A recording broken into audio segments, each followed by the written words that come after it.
Up before the sun every single day. He gave me a home and gave me my name. He sang Robert Earl and sweet baby James. Yeah, he built a life on Amazing Grace. I was born to break every single rule, with a reckless heart, sometimes a fool. I was hell to raise, but he kept his cool. Showed me love will always follow through. I can see it all in his weathered eyes, full of strength and love and sacrifice. Oh, I've spent my days living on the run, but now I know it, I'm my father's son.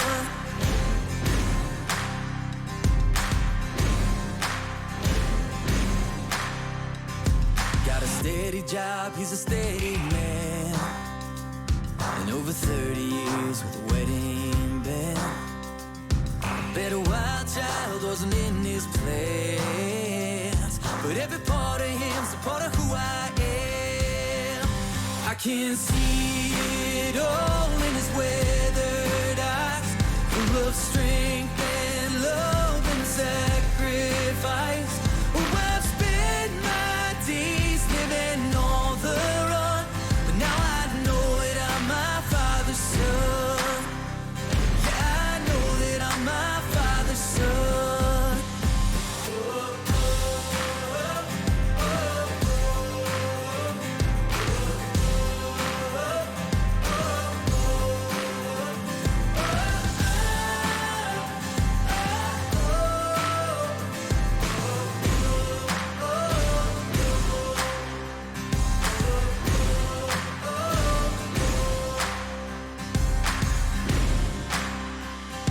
No monuments built in his name, no magazines that will spread his fame. But when a good man lives, he leaves a wake, and in 1,000 years it will still remain. I can see it all in his weathered eyes, full of strength and love and sacrifice. Oh, I've spent my days living on the run, but now I know it, I'm my father's son. Yeah, I know that I'm my father's son. No matter where I may have run, I'm proud to be my father's son.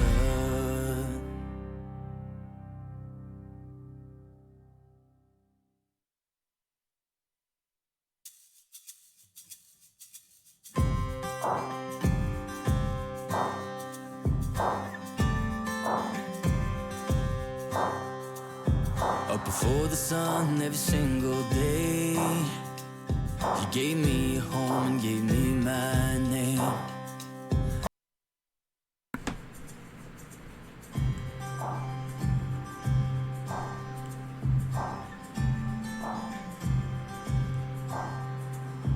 Up before the sun every single day.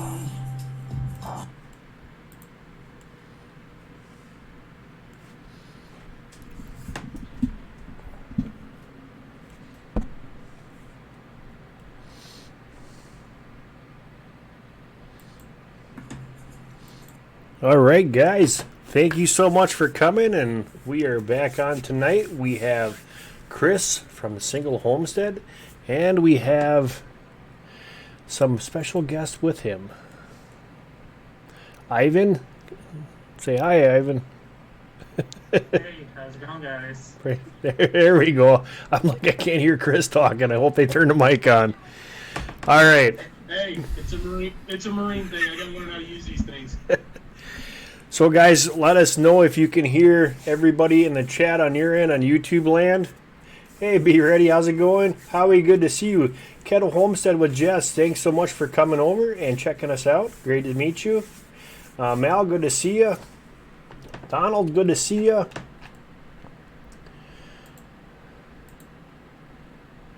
Who did I miss? You got Nicholas Green Outdoors. Hey, Good. how are you? You probably might have to mute your YouTube side. Get a little feedback. I can hear it. Okay. It's probably because we're using speakers. Oh, okay. Do we need to go grab that mic? No, there's nothing much we can do. There's. Turn it down. It's too much of us here. You can turn it down. Here, we'll turn my mic down and turn them up. That's what we just did too. Yeah. Getting a lot of feedback from us now, guys.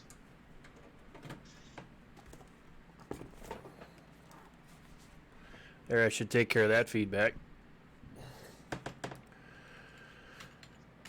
That would be Mel. I just turned that up, and that way you don't have feedback coming from me.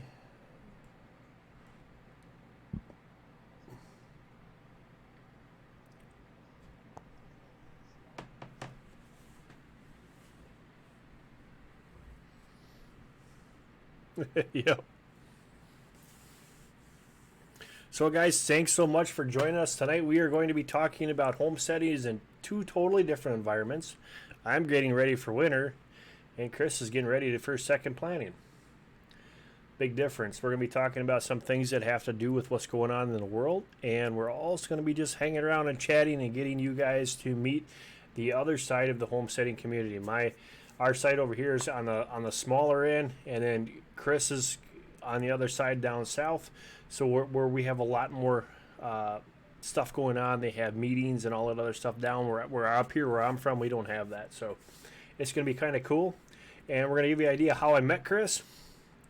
And then we're just going to be hanging out and chatting. So it's 7:01. And so I said we're going to start this thing at 7. Hey, Fox is in the house. Good to see you, buddy. So first and foremost, if you guys don't know him, this is Single Dad Homestead Chris. And we have been friends for a little bit now. And I met him through Mim's Garden. She said, Mark, you got to go check out Chris. He's a really cool guy. And ever since then, we've been hanging out, talking on the phone, been talking on channel. I've been part of his channel, and he's a part of mine. And it's been a great time. He's got a lot of knowledge. So he's definitely, guys, go check out Chris's channel. You won't be disappointed at all if you haven't already. So, and Ivan is sitting next to him. So, Chris, I'll let you talk and say about Ivan.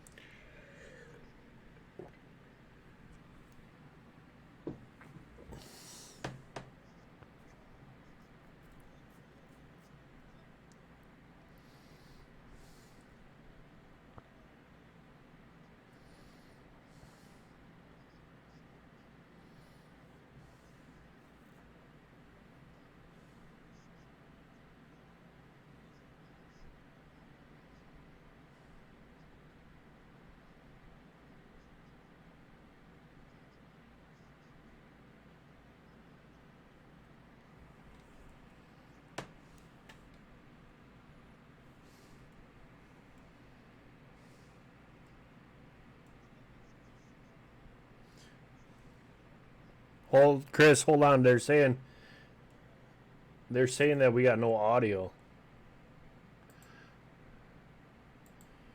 Try talking once. Okay, are we here? Can we hear us now? Is it better now? Is it better now? I'll have Can't to. hear anything. You want me to get that mic? I just switched the audio input for them. Let's see if that's better. Is that better? Here, we're gonna change this, and I'm just gonna. Okay. We're trying, guys. That mic's just sitting right there if you want me to grab it. Is it like the one you plug in? Yeah. A USB mic or? Yeah, USB mic. We can try it. Yeah. Okay. Mark, I'm gonna go grab my mic real quick. I can't hear you now, Mark. Yeah, we can hear you, Mark. Okay, they are saying that they can hear us now. The fox says that. Sorry, Daddy, I'm just Baby, I gotta have that back in a I second. want to be in the front. Yeah, they're saying they have us now. You got us, just not Mark. They're good now. Yeah, they're saying they're now we don't hear Mark. Hey, don't act crazy. I know you have control of the keyboard there. I just can't get in here because I'm too fat. That was the old army All right, thing. good. I hit the button. Now I can hear you. Yep, I fat fingered the button. All right, we should be able to hear. Everybody should be able to hear now. Hey, I can tell I'm. Let's not fix anything. Well, Yeah. we've got a little mic here we could hook up, but we're gonna not do that now. Yeah, I'm a little rusty. I haven't live streamed in a long time. Sorry, guys. His Happy Inches Little Homestead says, hello, Elin. All right, so you want me to do this over again here, Mark, on Mr. Ivan? Okay, guys, in the chat, give me a 1 if you can hear everybody now. Hopefully you can. I'll do a little. Hey, I can tell I'm. I can hear me, but it sounds really bad. We're gonna not do that now. Yeah, All right. Sounds good to me. We're Okay. good to go now. Yeah. All right. Let's keep rolling then. All right, so I'm Chris. This is Miss Elin Max, my daughter here at Single Dad Homestead. This is Ivan and his beautiful wife, Elena. They are the former USSR, and we'll let them give you a little bit more about that. But it's awesome because they are a tag team trucking couple, and they just semi-retired and are taking a year riding around the U.S. trying to find out where they want to homestead and stuff. It's great because we were talking about just a few minutes ago the differences in what homesteading in here and what Ivan's used to, where he was raised on a farm. He was talking about like Justin Rhodes and some of the bigger channels that have milk cows, and they built these stanchions and they take the cows and they put them in, they lock them into these stanchions and they milk their cows. And he talks about at 6 years old, taking the milk bucket, going out into the field, locking the cow's tail between the bucket and his knee, and squatting and milking cows at 6 years old in the middle of the field with no stanchion, no cord, no nothing. So Yeah. we're going through that. If you don't know us in our channel here at Single Dad Homestead, we just live on 2 acres of property in the mountains of Northeast Tennessee, completely off grid.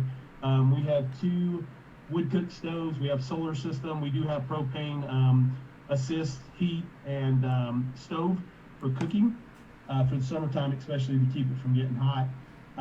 We homeschool. We believe in Jesus Christ big time. That's one of the big things that connected me and Mark. And, you know, we just enjoy doing this. We garden. We love to be outside. We lost 80% of our garden this year, guys. And we do well. I've been doing this my entire life, literally for 46 years since I was born. I've been in the garden with my mom and dad, been in the garden with my grandpa, and this year we lost 80% of the garden. So it happens to the best of us. The good part is we've had success every other year. So we've got a good store put up. And like Mark said in the beginning, we're getting ready to go into our fall planting season. So we'll be doing mustard greens and kale and things like that here come soon.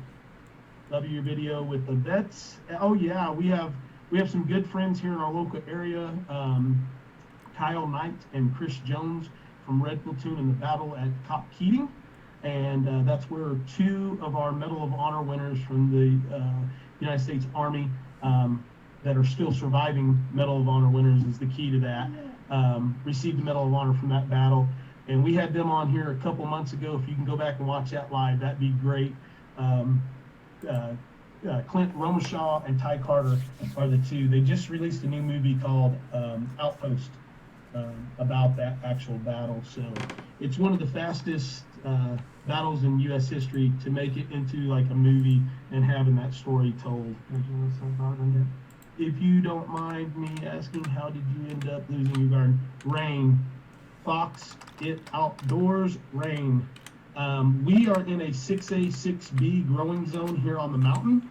And literally, if you drive to the bottom of the mountain 5 minutes, you're in a 7A, 7B. And we on top of the mountain had about 12 to 15 days without rain. And the bottom was in a complete drought for the last 2 months. 5 minutes away. Yeah, the weather really changes Rain. a lot here. Yeah. Elena was saying yesterday we took them for the drive to the top of the mountain, and she was saying it's wet up here. Yeah, super wet. We're almost in a temperate rainforest on the mountain up here, so it's kind of interesting. Be ready today. The Outpost was a really good movie. If Ivan will grab it, the book right there, they actually say the more accurate version of the story is from this book, The Red Platoon, written by Clint Romashaw, one of the Medal of Honor winners. And one of the things, and not to hijack Mark's thing here, but one of the things we're doing is we're doing a PayPal deal through PayPal, and they're doing a reunion in August of next year for all these guys from Red Platoon, and we're actually donating and going to sponsor part of that reunion through Single Dad Homestead. And it's just great. Their big claim to fame with Red Platoon from that battle is they've not lost one man to suicide since they've been home. And anybody that's been in the military understands what a big feat that is.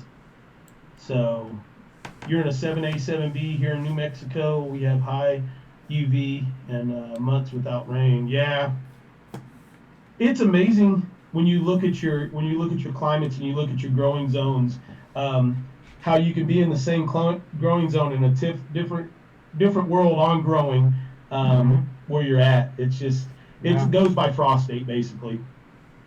Yeah, like my frost was last night. Yeah, we've had some nights that were cool. We were talking when they first got here. It was very hot in the house. We don't have air conditioner. We run a couple of fans when need be on the solar. And I had the door open. I said, now tonight you might find that you have to close that door. And it was like 80 degrees in the house at the time. And I think they thought I was kidding at first. Yeah, it is definitely changing. You guys, if you haven't seen like South Dakota, Colorado, all their that big snowstorm that just went through there, that was only 2 days ago, and the weather was just there a few days ago. Literally, we're residents of South Dakota. Yeah. And we were with our Wyoming Live channel there on the ranch roundup, and literally we left, and next day they got hit with snow. That is crazy. And then we kept going towards Iowa and everything, and snow was behind us showing up. One of the things, the reason that Ivan and them are here, not only because we're friends, but they do a thing. It's called Workaway. Workaway. So what they'll do is they'll come to your area. Like we've got another couple of friends in Bulls Gap, Tennessee, and he went to there. And Ivan is a tech genius, and he goes in, and Yolana's just as great as he is, and they'll go in and they'll work for learning and education. So they come in, you put them up, feed them. They'll go through. He'll put a security system or beef up your Wi-Fi or beef up your internet and help you with infrastructure, animal husbandry, teaching you how to do the milking with the cow with the tail in the bucket, whatever. But they do that to trade for the knowledge that they have here. So they may be here for 3, 4, 5 weeks now, and we're just gonna have fun and enjoy. Yeah. Ivan's gonna try to get in the hunting stand with me. So yes, ma'am. Sure, get in this conversation. Jump in here.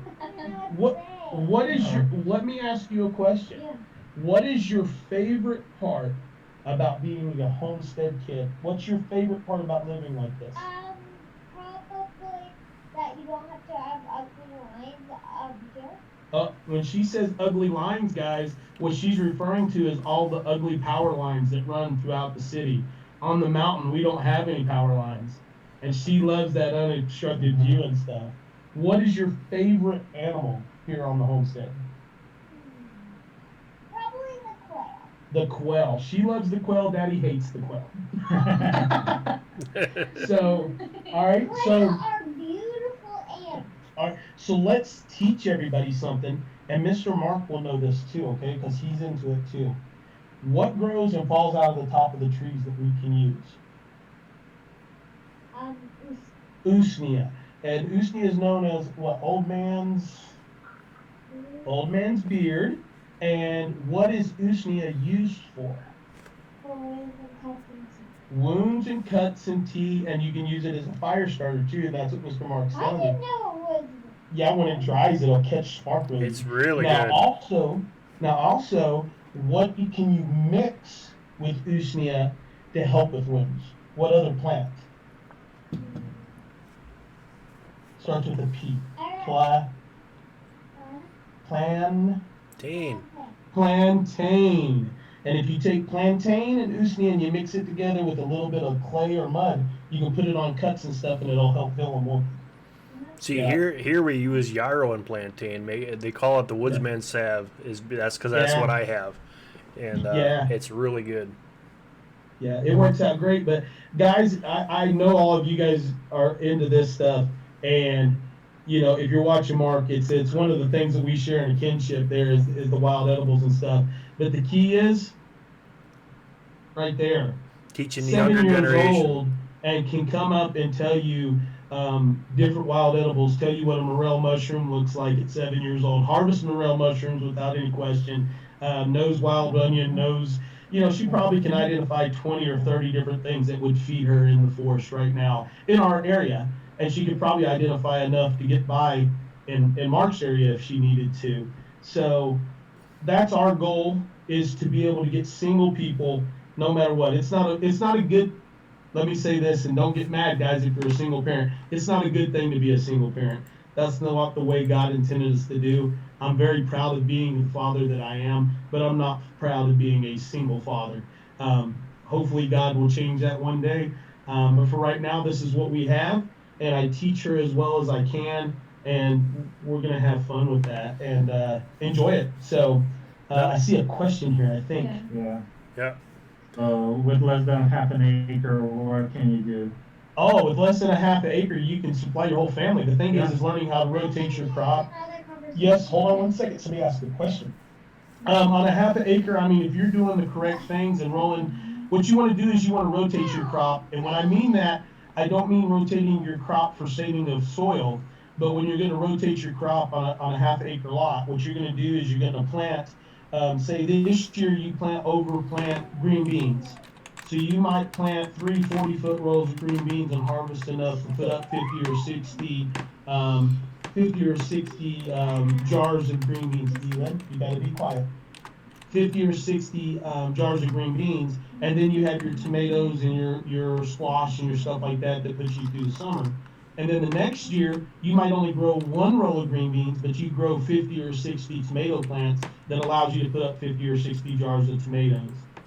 So by rotating your crops from year to year like that, you're building up your stores for any time, if it be a weather situation or a disaster or anything like that, you have those stores built up. So on a half acre lot, you can do right. Now on animal husbandry and stuff, in my opinion, quail, chickens, rabbits. Mm-hmm. That's where you're going to want to go. You could get away with a goat if you needed to, but the reason you would do that is in combination with rabbits, so you get that byproduct of the waste and manure to help grow, because it's a direct soil enhancement. Yeah, my mom manages to use a little piece of dirt, literally, I believe it's sized. You can get out of here, come on. Elin, say bye. Sorry, guys. Okay, you're gonna stand. Okay.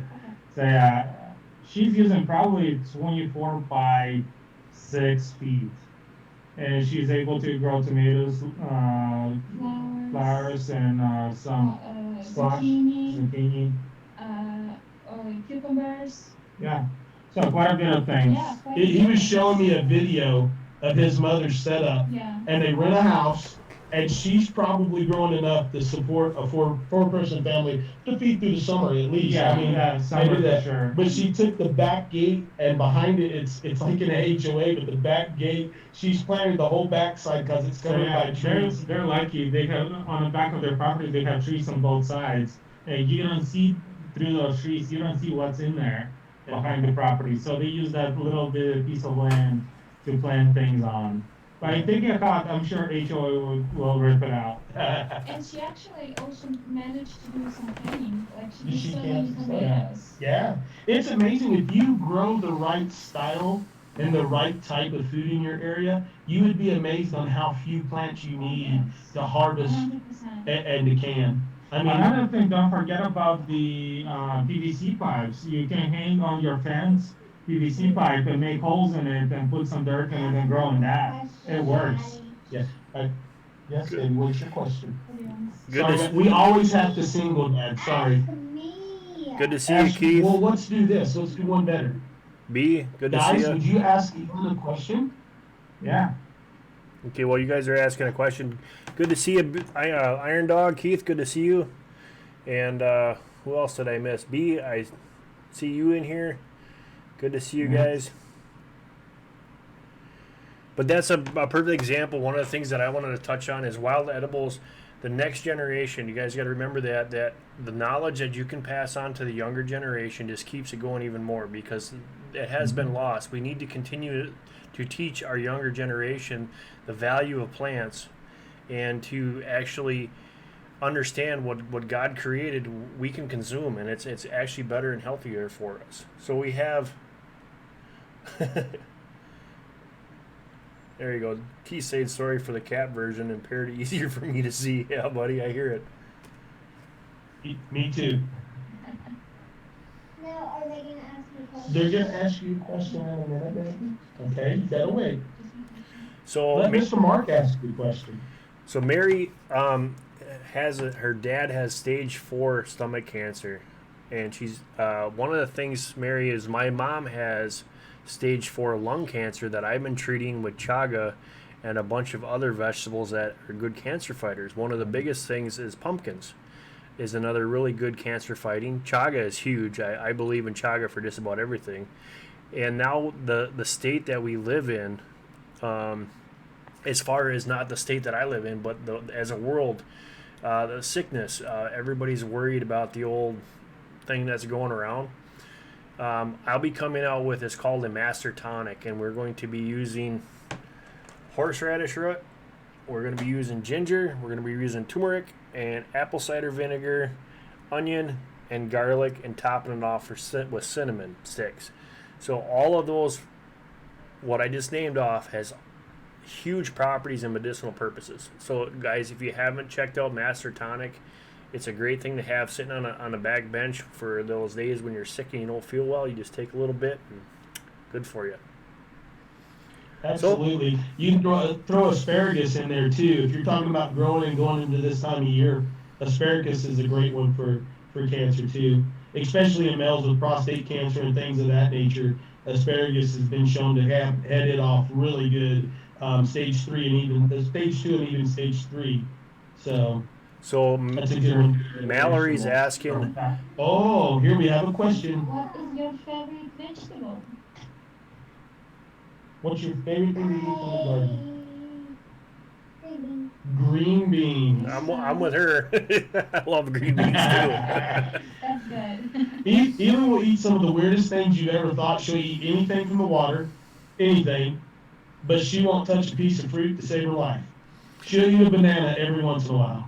I'll tell you what. When I started the gardening and doing the back to Eden method and the different types of gardening, my dogs will now go and they will eat everything out of the garden. If you have a green bean, if you have a cucumber, tomatoes, the only thing that they will not touch is lettuce. But everything else, they will pound it down all day long. Can I train you like Mark's dogs to eat all the garden vegetables? No. No way, Mark. She's not in for that yet. Now she'll eat watermelon all day. Hey Leland, I'll tell you what. I'll give your daddy my recipe for zucchini pizza on the grill, and I will bet you, because my kids love it. Wow. She just acted like she threw up in her mouth. Just telling you. Yeah. Is it too late to grow green beans in VA right now?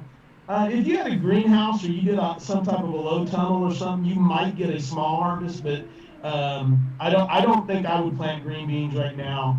Not in my area, I wouldn't. You could get away with doing peas. You could probably get a harvest of peas in pretty good right now. I'm planting 2 weeks behind what we would normally plant a fall garden in here in Tennessee, but I'm planting in the greenhouse this year. Elin, I'm sending you out of the room if you don't. Okay, give her a hug. And we can. Yeah, the biggest thing right now, the fall coming on, you were looking for your cold weather crops, which are going to be like kale, peas, any kind of roots that are quick turnaround, you might possibly get another set of beets in before the frost and before it comes in, but you're looking at more of the cold weather environment for that bee. Yeah, mustard greens, collard greens, anything of that nature. You could actually get away with some of your quick growing broccolini, things of that nature. Once again, you got to think outside of the box, guys. Always think outside the box. If you can put a low tunnel or build you something with a small low tunnel over stuff, you're going to progress and make some of those things go a little further than your first frost. That necessarily wouldn't grow that great at that time. So remember to kind of tweak Mother Nature a little bit where you can. And if it only gives you another week to 2 weeks, maybe you get an extra quarter bushel apiece. Hey, Prepared Christian, good to see you. Thanks for coming over. We say, we used to have a lab that would eat tomatoes from the garden. I would tell her to not to bring me one, and she would get. Okay, Iron Dog had his dog trained to go get tomatoes and bring them to him. That's good. Mine will just eat them. I don't get nothing. Yeah. Yeah. That's so cool. We had the census agent show up today, and she's so used to being cussed and everything for going on to people's property. She showed up today. I filled out the census like 3 times and sent it in, but for some reason it keeps kicking it back. And she shows up, and I'm out front on 2 volunteer cucumber and squash plants, picking zucchinis and squash, handing them to her, and sending her off with zucchini and squash. Yeah.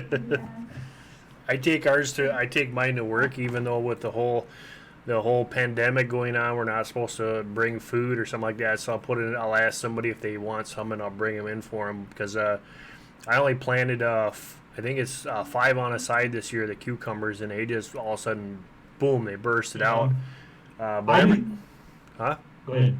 And I didn't have any cucumbers or zucchinis or anything come up, and all of a sudden I look outside and I've got 2 big zucchini and cucumber plants crawling out of the bed. Not even where I planted them. Freebies. The only 2 that made it through the whole year. You gotta love freebies. I know Hunter did that this year. We only planted 2 zucchini plants. Well, he grabbed a hold of some seeds, and he planted them, and he didn't remember which ones they were. He thought they were squash, so I'm like, oh, cool, I have some squash plants.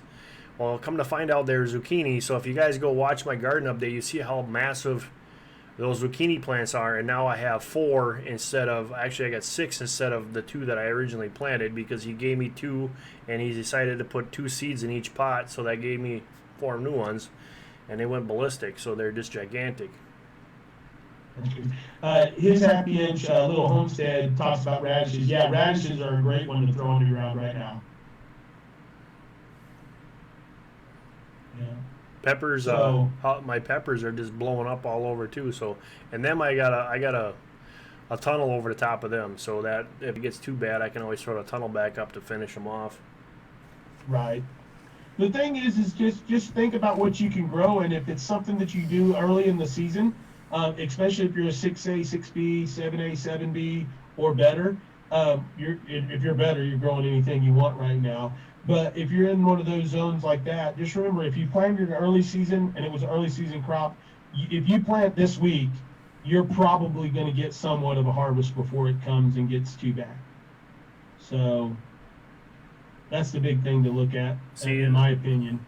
Mal is in, I think she's in 3A or 3B, and I'm in 4A, 4B. So our temperatures are pretty close. Huh? You can grow popsicles? Yeah, I can grow popsicles. Yeah, that's about it. Okay. Are you going to leave it right now? Elon, get down, please. Look at this monkey back here being silly. All right, can you come say goodbye and go play, please? Elon, 1. I'm sorry, guys, and sorry, Mark. Come say goodbye. Tell everybody goodbye.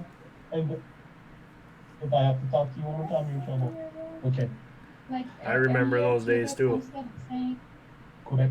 Yeah. Quebec Homestead was saying about Workaway. Yeah, I like that platform. It's pretty good for platform. Yeah, we spent like 6 months on it, barely spend any money. We've been, it's 3rd year as we on a platform, and I love it. Yeah. It's so nice to meet new people, cultures. Yeah, there's a lot of cultural exchange. Yeah. We love it. So much experience, so much new stuff. Hey, True Lynn, good to see you. I'm actually looking forward Hey, to Christian. the first actual good frost, because then I've got a lot of apples that need that to get sweet.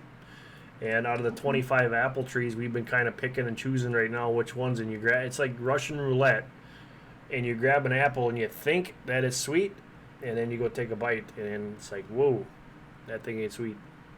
Oh, yeah, it happens.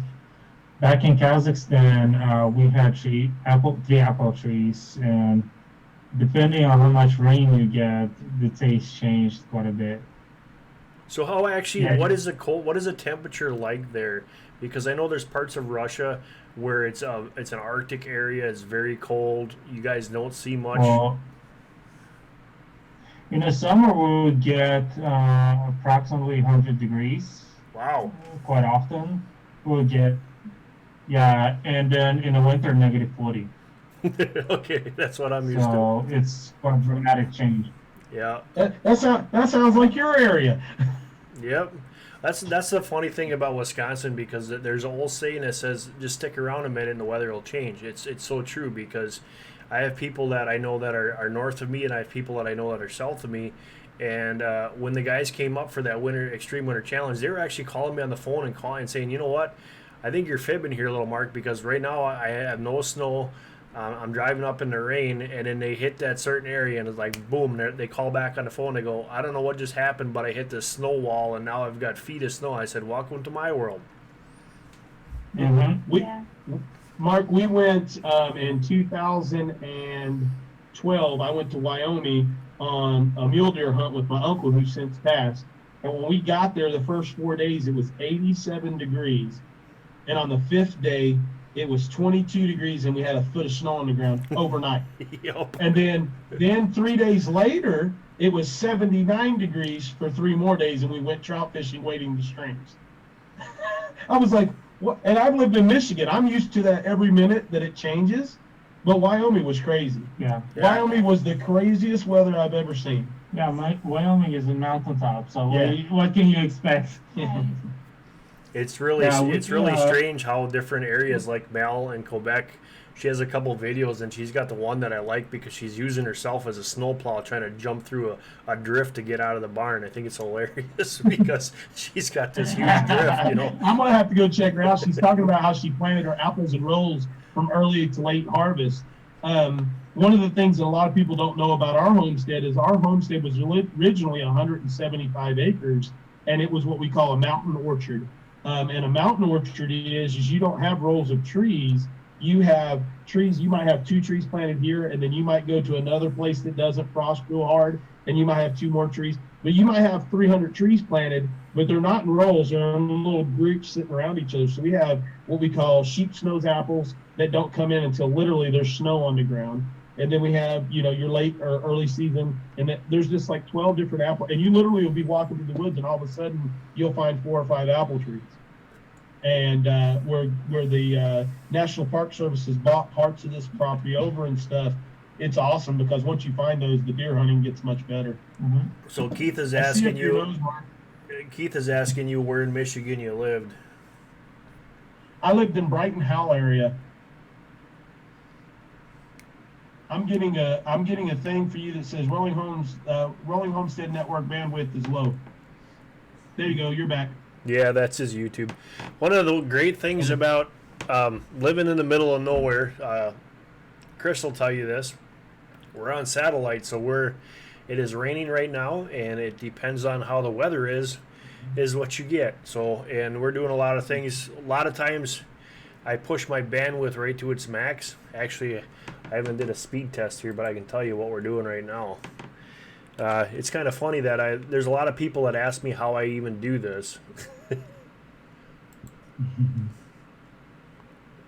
Oh, Iron Dog, 65 miles away from you. My not her mom, but my first ex-wife is from Traverse City, and she actually worked out at. Mm-hmm. Yeah. I know that place. Quite a few good businesses there that got us quite a bit of business. Oh yeah. Yeah. Terry Lynn's across the big pond. Mm-hmm. Blowed, so we had to shut some stuff off. Oh. We're not watching anything. Yeah. Rosework, how are you doing? I'm sure I didn't have to use my body to push snow here. Once in Canada was enough. Yes. Canada is beautiful. Oh, We've been to yes. Canada a few times on work. Yeah. Because me and my wife are truck drivers, like I said before, and we love their job. It's just sometimes we need to push away from work and find where we want to stay. And I even drove through Highway Through Hell. Oh yeah, Through with Highway 1. the Yeah. Highway 1. It was quite a thing. Yeah. Yeah, if someone watches this show called Highway Through Hell, and in the winter time, trucks go off-road there all the time. And thank God we drove it in the summertime, and she was driving through that I mean, area. it still was winter, but the road was clear. Yeah, But you could see the. I call it summertime. Yeah, pretty much. Yeah, Yeah. because usually if it gets the winter time in there, oh, you're gonna just stop. Oh yes. So yeah. Rosework says her and her grizzly met driving trucks. Mm. Oh. Nice. Yeah, you got two other people on the computer, and then you start noticing your stuff's going goofy. That's the reason why. Yeah, because once you bunch up your throughput, your latency goes up, and everything goes out of the window. Yeah. See, guys, when they start talking like this, I'm lost. I'm just going to go sit in another room and Yeah. have a cup of tea. And we'll talk about guns. We'll talk about gardening. You want to talk about... Yeah. Let's see. His Happy Itch Little Homestead says, I lived in Iowa for a few years, and that was enough snow for me. That's the great part about Tennessee is you truly have 4 seasons. We have 3 to 4 months of cold weather, and probably during that 3 to 4 months, you have 2 months that is really cold and snowy or icy, and then it's gone. So I think the worst part about living up here is you got the 8 months of just bad, nasty weather. You're night, you know, and you got to find out something to do. That's why we started the whole winter challenge thing, is because we're getting up there in age, and I figured my last 2 places that I want to go is I want to go to the Canadian Rockies. There's a group of guys that we want to get together with and go through the Canadian Rockies. I want to do that one. And then Quebec or somewhere up in the way up in that area, go farther north, because I've got people down south that want me to come down there all the time, and I said, you know what?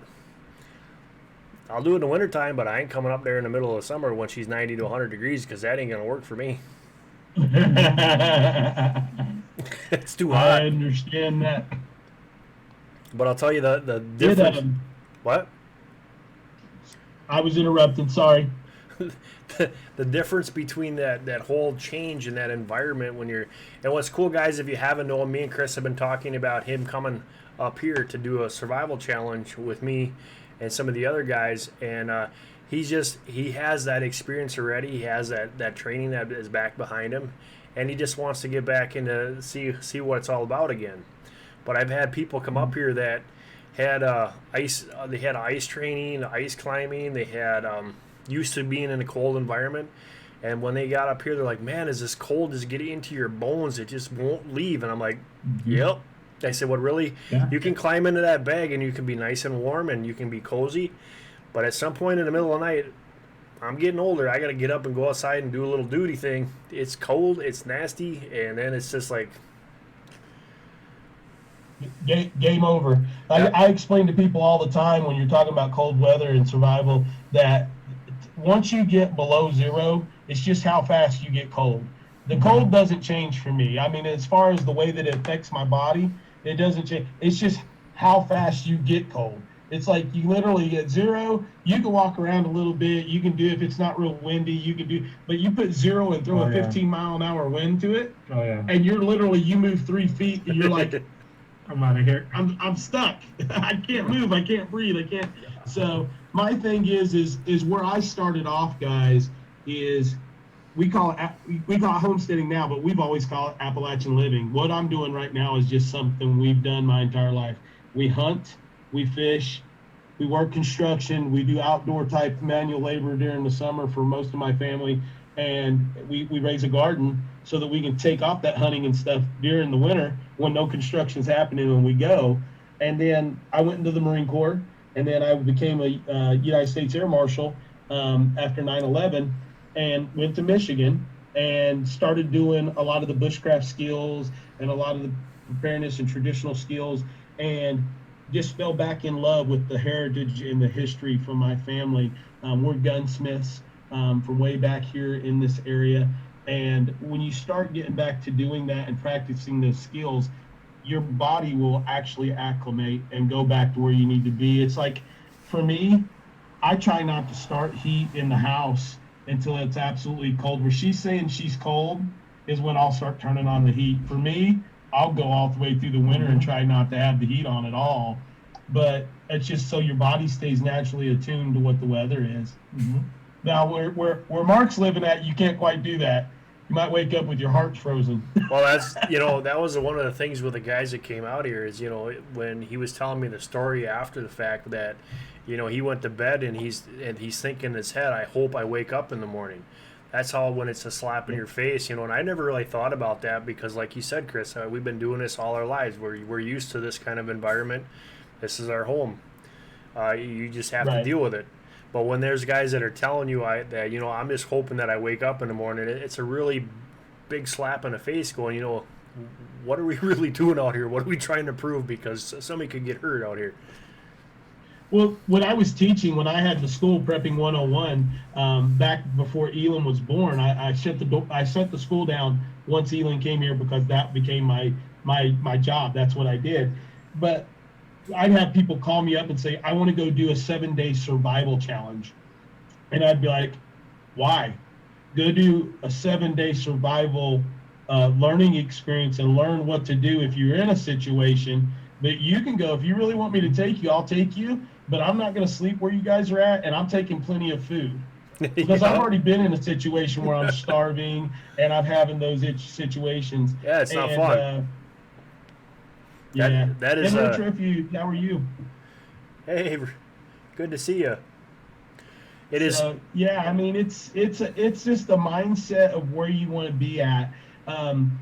In any situation, me and Mark are talking right now, you're not in a survival situation. You're in a self-reliant situation. And if you have enough tools in your toolbox and knowledge in your toolbox right here, you're never going to be in a survival situation. When you're in a survival situation is when you got bullets whizzing by your head and someone's trying to take your life. So you got to get that mindset changed up a little bit too, and understand that you can survive anything as long as you're mentally prepared and skilled.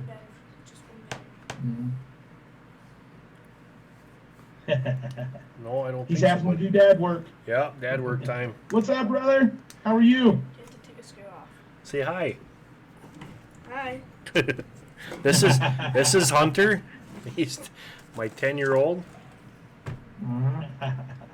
He's the boss. He's gonna lead. Is he leading the next cold weather challenge? He actually wants. We were starting because here you go. He wants to go out with me, and I said first off, all we got to do is we got to see how you do in the cold. So the first time that we actually tried it, we stayed in the living room, but I opened up all the doors and the windows, and I said, if you can handle this, and I think it only got to like 50. It was 50 degrees or something like that. This was like a week or two ago. I said, then we'll start to get you. Well, when it hit the 40-degree mark, I noticed he ran upstairs and went back to bed. I woke up in the morning and he wasn't there anymore. So, and I said, hey, if you get cold, wake me up and let me know. Well, he left you to your own device. He's like, I'm out of here. So, but I am. That's awesome.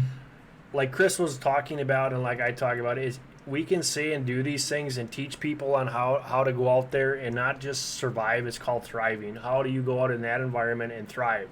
Not just because I'll tell you what, like Chris just said, it's not fun to survive. It's hard. It's not a good thing. But if you're going out there to thrive in an environment like that, that's different. What are you looking for? Batteries. I don't have any of them batteries. Hey, good night, Iron Dog. Take care, Keith. Good to see you. But that's one of the biggest things is you really want to be able to expand your knowledge. Your gear is a huge thing. Being able to use that in any kind of situation. like in the military, we have our primary, we have our secondary, we have our tertiary. You want to have that same concept and that same mindset when you go out into any portion of the woods, is that you always want to back up to the backup. And Exactly. but and Okay, a lot of Ewan, go ahead. Goodbye. bye. I'm gonna go with her. Thank you. It was nice talking to you guys. Nice meeting you. Likewise. You know, that's a huge portion of it is you got to have that ability to be able to, point blank is turn and burn. If something don't work, you got to be able to flip it in your head and go to the next thing. And your mind's always two or three things ahead, saying, "Well, I got to do this next," and that's how you actually make it through the situations. Is that if you come up to a roadblock, you already got Plan B already set up, and you're already working on Plan C.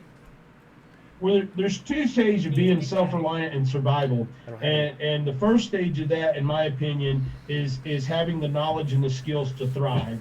The second of it is one that I'm trying to get someone. I'm actually talking to two different people right now about writing a book called The Heart of Survival, because everybody talks about skill and everybody talks about what they had to survive and what they had and what they need.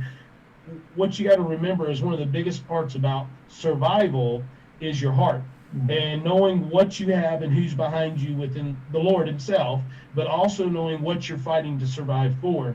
If you're somebody that doesn't have anything, you'll be surprised at what pops in your head that you're going to survive for. It might be a cheeseburger, but having the heart to survive, it might be, I need to get back to my 7-year-old. I need to do this. And your body will allow you to understand, adapt, and be ready for those next three things like Mark's talking about. And you'll kick into that natural human instinct, that primal homo habilis first toolmaker type deal. And when you get to that point, you know that as a trainer, as a practitioner of bushcraft skills, you know that as a homesteader, you know when that switch over for you from I'm learning to I'm at a point where I can teach. And there's difference between people that can talk and people that can teach, because and that's what you'll find in the church today.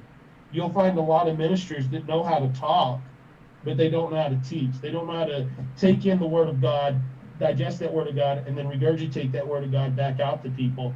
And it's one of those big things that you need to do. Hey, Howie, how are you? Sorry, squirrel. When you get into that, but that's in all aspects of your life. And me and Mark have talked about this several times, is get that toolbox completely full. And then you're going to be surprised at how many things that other people will still add to that full toolbox. When we're talking about chaga, I was teaching Ivan and them this weekend driving up the mountain about chaga, because up the road going to where we showed you those pictures at, Mark, you have all kinds of birch trees that have big scars on them where people have harvested this chaga off these trees over and over and over and over. And it's amazing when you considering that the best chaga in the world comes from where they're at in Siberia. But see, Those cold temperatures. The problem with that is just like ginseng. It was harvested. Chaga in Russia, Siberia, all those areas was over harvest back in the day.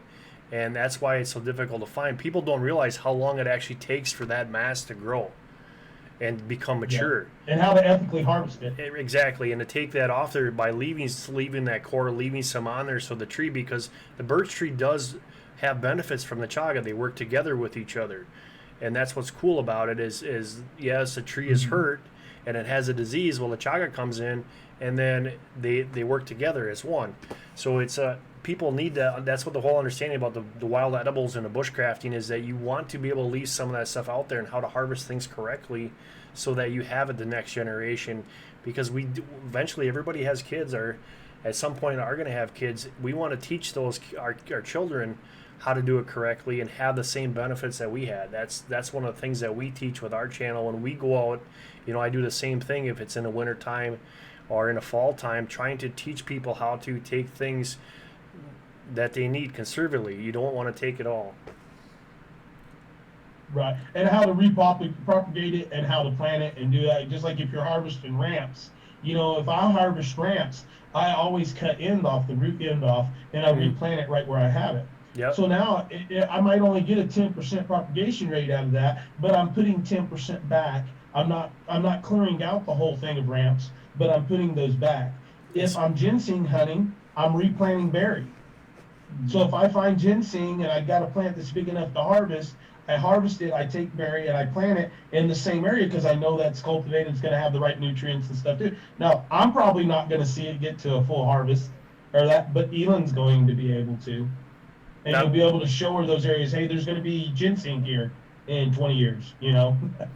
Not only that is that we, you know, when I do with the ramps too, is if I have a bush, I only take a third of that bush. I'll leave the rest there down the road. I won't take them all out of there. The same thing with the morels, if we're with our mushroom hunts or if we're using turkey tails or any of that stuff. I think Quebec was saying too, it's in some places it's illegal and it's a huge fine for actually harvesting ramps. And guys, if you don't know what ramps are, there we talk about it. They're leeks, they're wild onion. They're a mixture between an onion and garlic flavor that comes up in the early part of spring.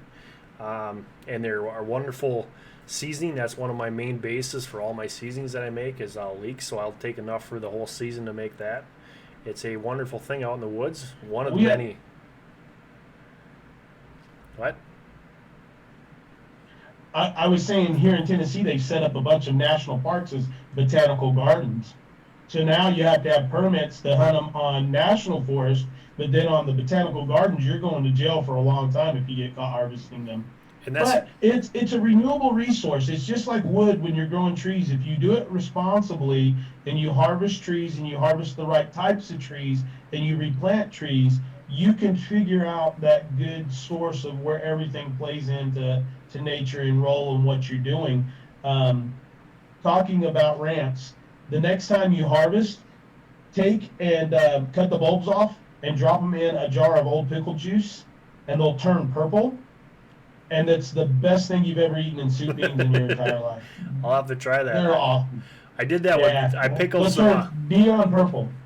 I pickled some green beans the year before, and I think I had a jar open up and I stuck them in there one time.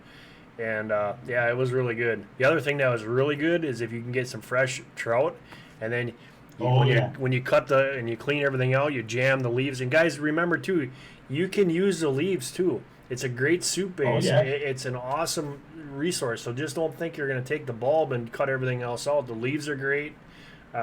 They taste just like the ramps. They're not as potent, but they're really a floury kind of oniony taste. It's still good stuff.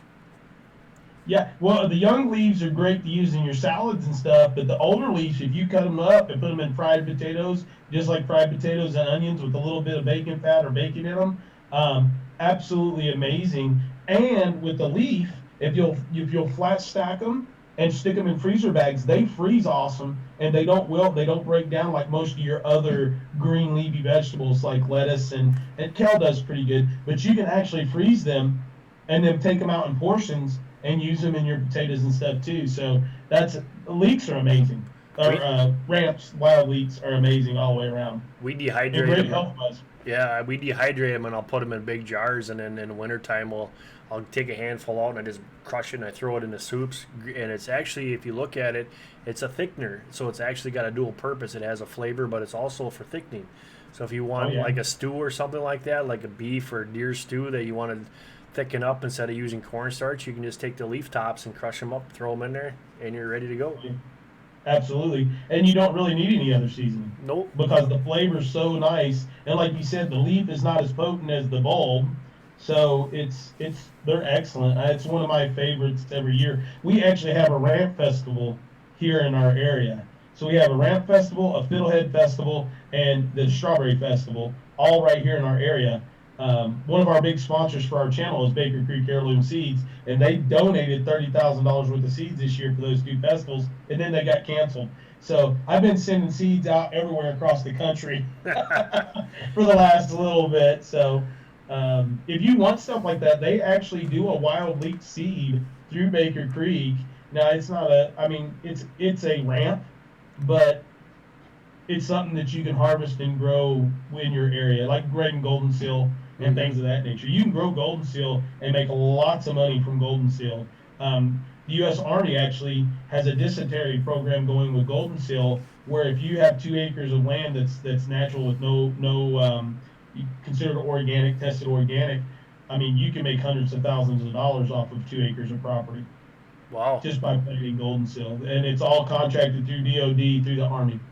So it's Yeah, pretty I got neat. my other pasture, the last one on a lot that has all kinds of stuff in there. It's like walking through a wild edible orchard because you have wild wheat in there. You have wild rye in there because of them planting the fields around throughout the years. It's come over and it's laid over there. You have dandelion root. You have camel meal. I've got yarrow in there. I've got plantain in there. So you have all kinds of different stuff in there. It's always really nice to just be able to walk around and know what this is and know what that is and where it is when you need it. Yeah, it's like having your own salad bar. And this year we did some lemon balm, which is it's great for stomach issues and stuff like that. Same thing with mint.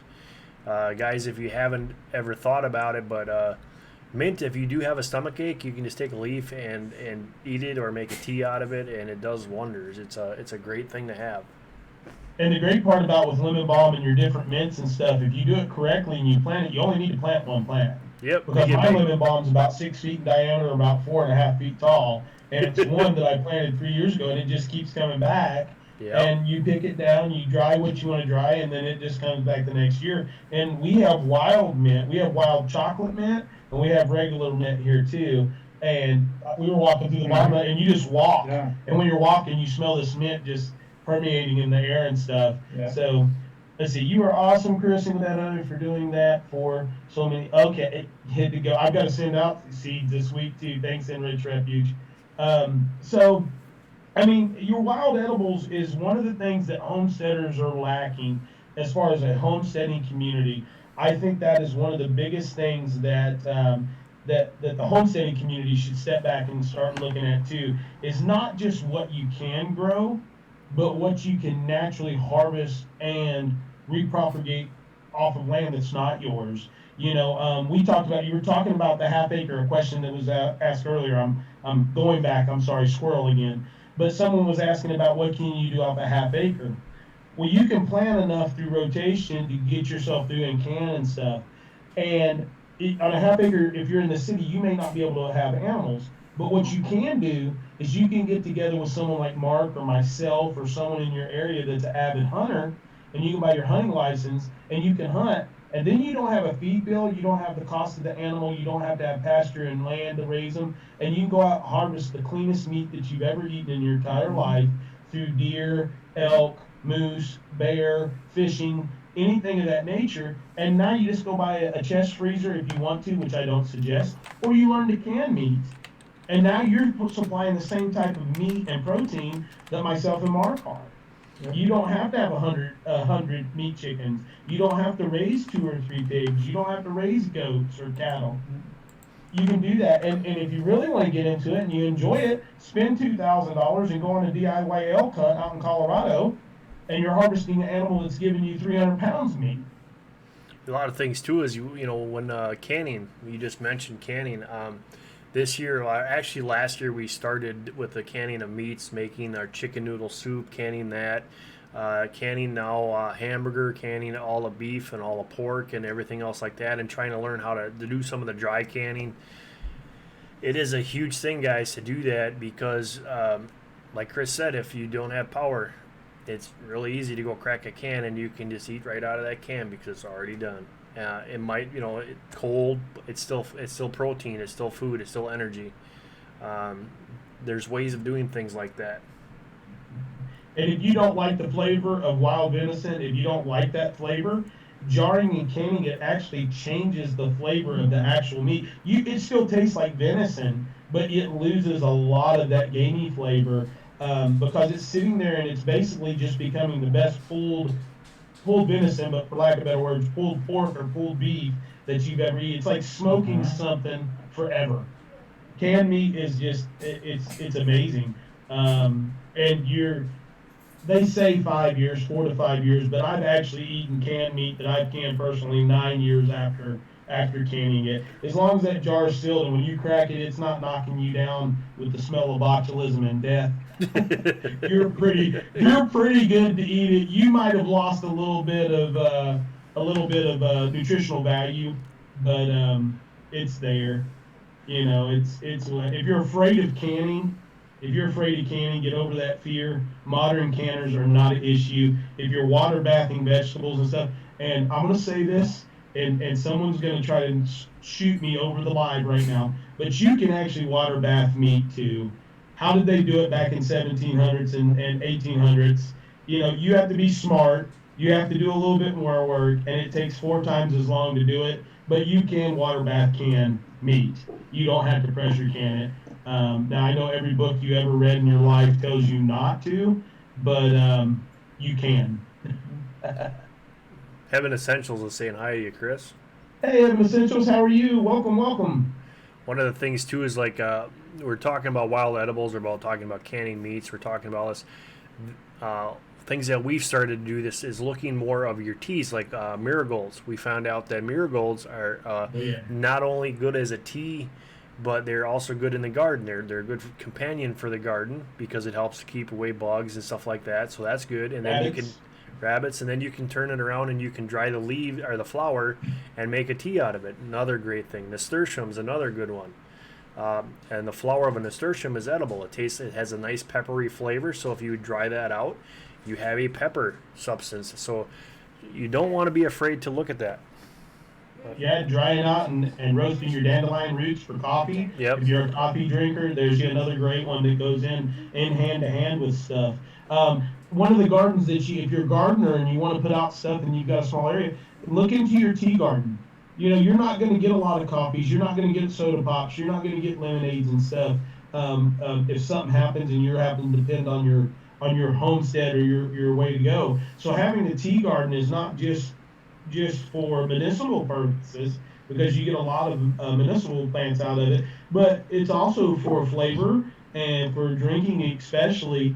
So we've actually changed out where our parking area is in front of the house, where we have 2 raised beds, and we're actually putting 2 sections in that are 10 foot by 20 feet, and that's going to become Elon's sunflower and tea garden.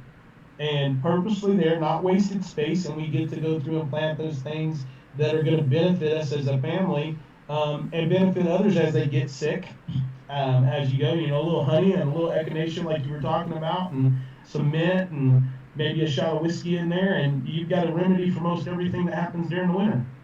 Yeah, it's a really, you know, the other good one too, I got to still send you this, Chris, is Oh yeah. He's got horseradish roots he showed me the other day. They're like this big around. They're like the size of Elon's head. And those are some of the biggest horseradish roots I've ever seen. There's so many things out there that, you know, and that's what I love about the homesteading community and everything like that, is because everybody has some knowledge that grandma passed down from generation to generation. That with the whole community, we can continuously teach others, talk about other things, find new things out that we didn't know ourselves. I've had to I call Chris, hey, you ever try dry canning? Wanted to make some hamburger, and I wanted to dry can. I had to make the phone call, say, hey, what's the best way of doing this? Don't be afraid to do that. Find somebody that you can trust that ain't going to steer you to the wrong way. And that is a huge portion of the homesteading community. There's a lot of people out there with a lot of knowledge that is willing to give you that help. And just look, go for your first resource if you want to on YouTube. Find out where it is. Don't be afraid to get on a live and comment when Mark's on and doing things of this nature. Don't just be the person lurking in the back. You don't have to comment every 5 seconds. But if you have a question, ask, because maybe Mark can't answer it. Maybe I can't answer it as a guest, but his happy little homestead may be able to, or Quebec homestead may be able to, because you may be in their area. Mm-hmm. You know, I may not have that in my area. Luckily, me and Mark have some, because I've lived up north. I can go in and understand when he's talking about certain things, and we have a lot of the same growing type things, even though we're a little bit different in growing climates. But Tennessee is one of those weird places where you really get the mix of every place in the United States. You know, I mean, I don't think there's much of anything other than citrus that we can't grow outright on soil, open soil, unless you got a greenhouse. So. Rosework, if you're trying to learn fermented foods, the very best one to start with, and because it's full of probiotics, is learn how to do a fermented kraut. And what it is it's sauerkraut before you actually can it. That is so simple to do. It is so easy, and it is so good for you. You can put it away in jars and put it in the refrigerator and save it for a rainy day. But the probiotic value in that is huge. So if you have gut issues, guys, check out fermented cabbage because it is simple, easy to do, and it's very good for you. For those of you that are on my channel, you guys already know this, but for everybody that's new and that I'm just meeting, thank you for coming on here and stuff. But I can tell you, and this is a personal testimony to fermented foods and drinks. Off grid with Doug and Stacy, before we ever had the channel, I contacted Doug and said, hey, you know, I know Stacy's into the natural medicines and things like this. I've been tested and have come up for 3 or 4 markers on MS and Lou Gehrig's and everything else, fibromyalgia, different joint issues, and nothing was there. But my hands kill me, my back kills me, my ankles kill me, all my joints just absolutely are destroying me. And Stacy, within 30 minutes, emails me back and says, Chris, go buy 6 bottles of kombucha off the shelf at Walmart. Drink half a bottle a day for 12 days, and if it helps you, it's going to change your life, and if it doesn't, it's not going to work for you.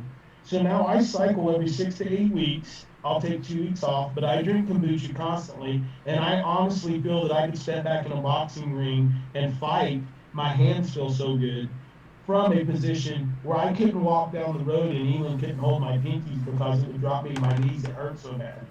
But fermented foods in your gut health is probably the most important thing you can do as we age.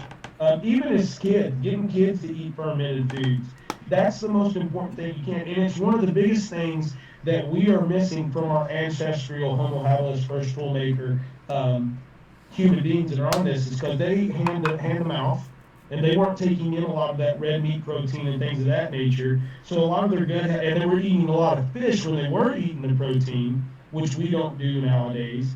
So all the antibiotic, all the probiotic, all of everything else that naturally happens in the gut, we don't have it anymore. We really don't. If you compare our gut health to someone from Africa or someone from, you know, the Middle East, it's absolutely night and day between the two.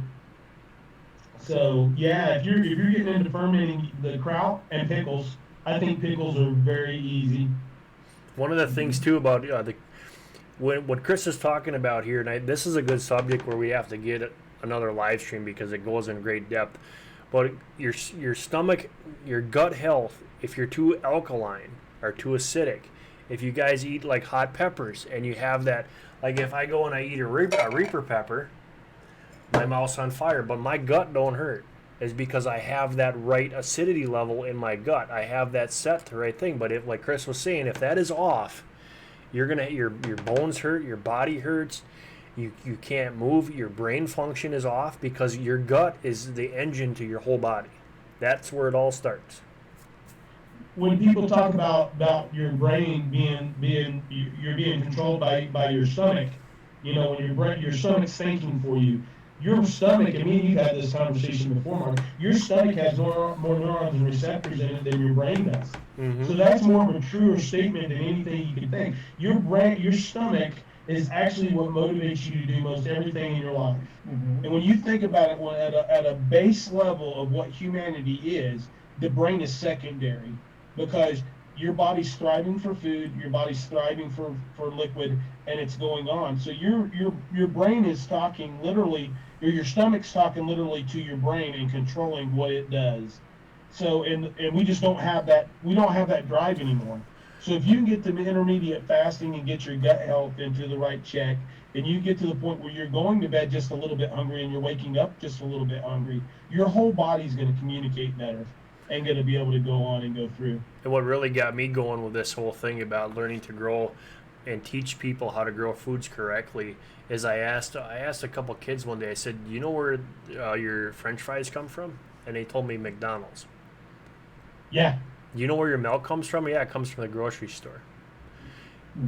We have this disconnect in our society that as homesteading communities we can stop because they don't know the value because it was never taught to them, it was lost. And that's when you start to realize, hey, we have a problem because the food that is in the stores isn't like going in Chris's garden or my garden or your garden at home and grabbing something out of there.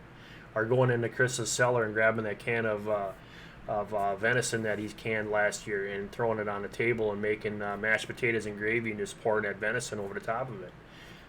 There's a difference, because if we don't teach people to do that, and that's what we're all about, and that's why I love doing this so much. Hey Blake, good to see you, buddy. How's it going?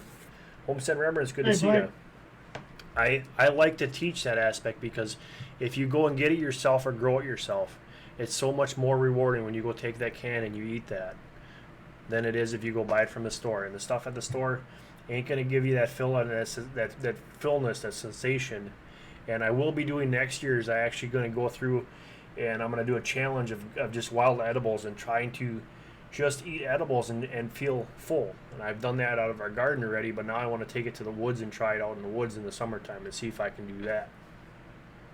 Yeah, you've got Samuel Thayer does some great wild edible books, and he actually lived for a year and a half off of nothing except for what he could wildly forage in the city.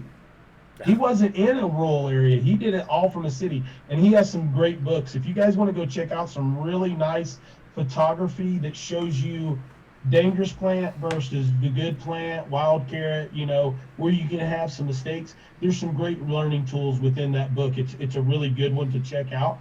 And then some of the, I was going to comment about the kids and the way that they perceive and tell you that their French fries come from McDonald's. I have totally the opposite. With Elon, I've had more arguments with adults because Elon's sitting explaining to kids that their bacon comes from a pig, or that their hamburger is really a cow.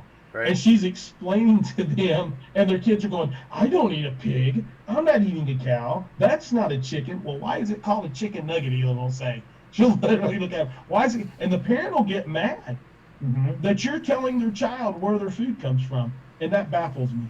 It doesn't baffle me anymore, because it's exactly the same thing. Hunter will do that. He can tell you where everything is coming from, and people will get upset. You know, and it's funny you said chicken nuggets, because I will not touch a chicken nugget, because I saw a video one time of what a chicken nugget is, and it's not chicken. It's not even chicken. I'm like, nope, I'm not doing it. Same thing with, you know, I love to make smoked meat, so I'll do my own summer sausage, and we make our own brats, and we do all that other stuff. But I know how bad processed food is. So when I figured out how that is, then it made me more wanting to make my own stuff, because I can make my own hot dogs that I know, number one, they're 100% beef. Number two, I know where the beef came from, and I know they got a natural casing and they don't have a ton of preservatives in them. That are brat, you know, that's what you guys, when you get to that point and you become so self-efficient where the only time you got to go to the grocery store, and if I can figure this one out, Chris, I got it made. How to make my own toilet paper, I won't have to go to the store.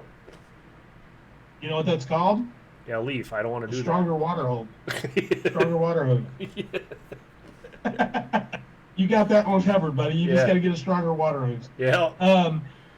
Send me your recipe, Mark, for your summer sausage, because I just ordered all my casings and stuff today. My parents had their 50th wedding anniversary on the 18th of August, and they both requested separately without the other knowing, because I asked them what they wanted. They both requested to have a 1 horsepower grinder bought for their wedding anniversary.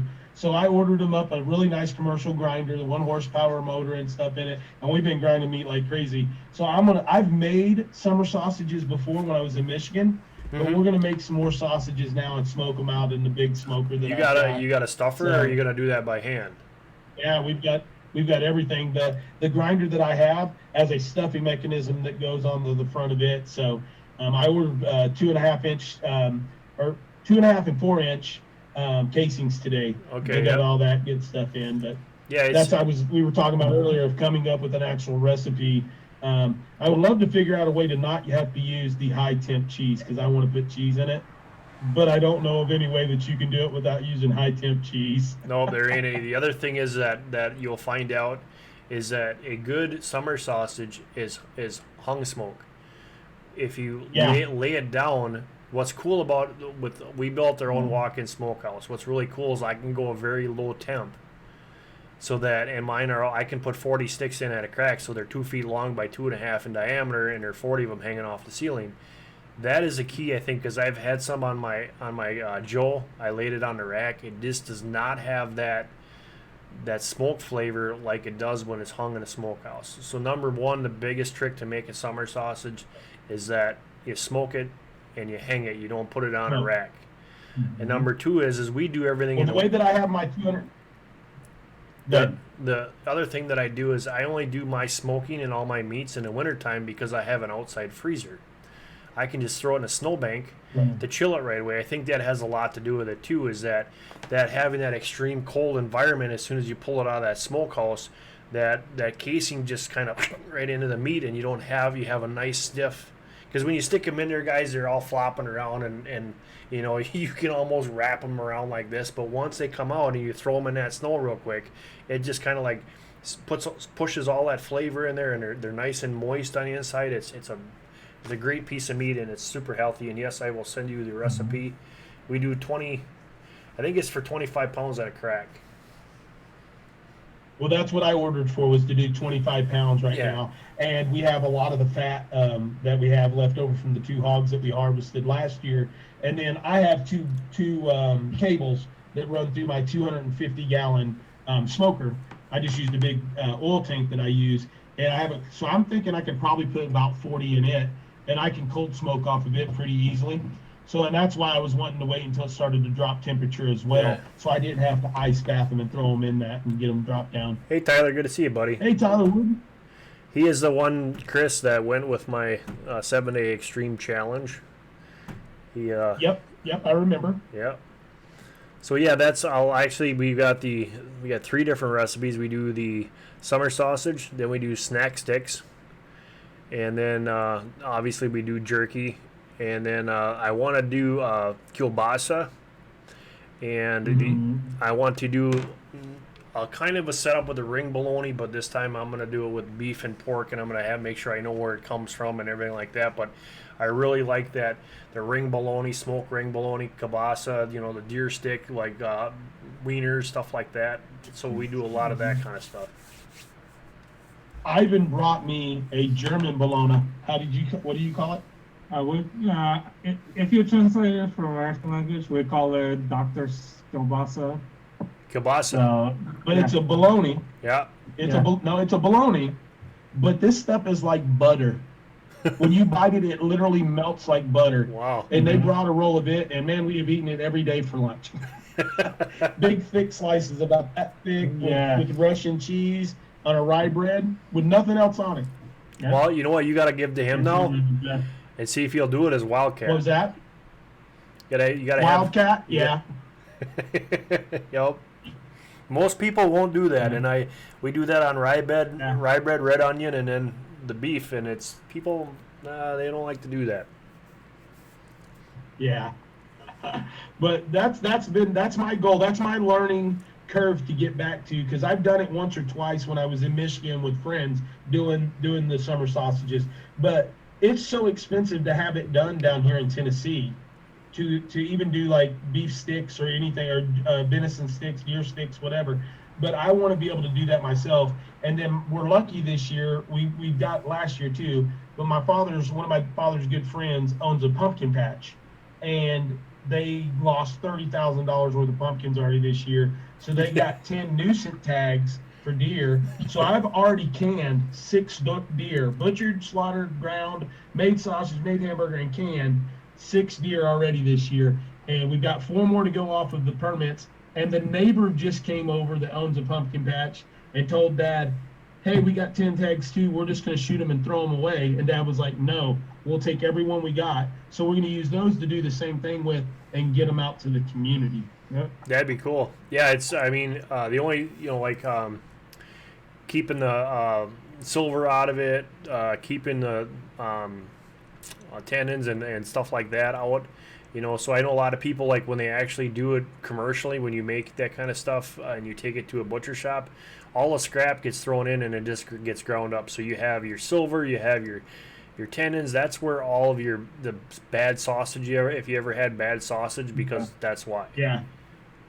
And it's really nice when you we clean it still yourself. use the sinew.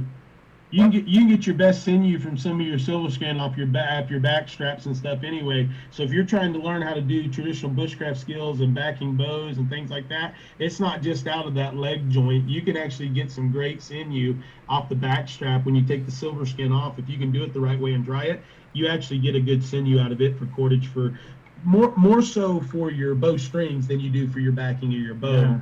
But That's essential saying that she loves making robust sauerkraut. And sauerkraut, yeah, and potatoes, Yeah, in Russian we call it sauerkraut. Sauerkraut, okay. Yeah, it's a really good one. That's a good dish. Yeah. So now, does you guys do the pork cocks and sauerkraut, or do you do normal just kielbasa and sauerkraut? Just normal. Tyler, yes, I'm the one that wants to come up and do the winter challenge as well. Yeah, Tyler, he's the one that wants to come up here. Tyler, I'm big enough to cuddle with. If you ever want to try another good one, is smoked pork cocks and sauerkraut is amazing. Mm-hmm. That is. Take the next time you have someone that harvests a deer, or you harvest one yourself. Slice up the heart in real thin pieces, fry it with onions, and then throw kraut on it at the end. Yeah. You will not eat a better meal, other than maybe tongue, from a deer, or elk, or a moose, or a cow, even at that matter, than that mix right there. Maybe we put some mushrooms in it. Well, another good one is you take some hamburger, take your sauerkraut, mix it up into with diced potatoes or something like that, and make a hot dish out of that, and you stick it in the oven and just let it cook. That is awesome too. Like a shepherd pie without the crust. Exactly. Yep. Yeah, I have a good friend of mine that's German. His grandma would come in and she would make hot German potato salad using vinegar versus mayonnaise, and then she would make a dish like that with sauerkraut and mixed meats or whatever it would be, and it was just I could have lived with her. I'd have married her if she was single. She's like 94 years old. It's so funny that all them old time recipes, if you look for them online, I found this one for making tomato sauce. It was an Italian grandma, and she was making like 100 pounds for the whole family, and she doesn't even speak a lick of English, so they're translating what she's saying. But it was just amazing the difference from what they did back in the day to what we do now, and how it has changed. And obviously the ball book is a big part of that. But that's what I'm talking about. And we're talking about how that with the cutting with the meats and the stuff when I was talking to you, how you cook it, then you throw it in the canner, you're cooking it again, and then when you pull it out, you're still cooking it. So that stuff is cooked like 4 times. It's like there's a whole lot of unnecessary steps involved. And and you're degrading the caloric intake of the food as well, and the nutritional value. Yeah, and I think that's where a lot of that stuff is lost. When you look at the ball book and you start looking at it, you got to understand that it's just the same as the warning that comes on batteries that tells you not to eat them. They're doing it for a legal purpose. So when you look at canning, yes, it says 90 minutes for a quart.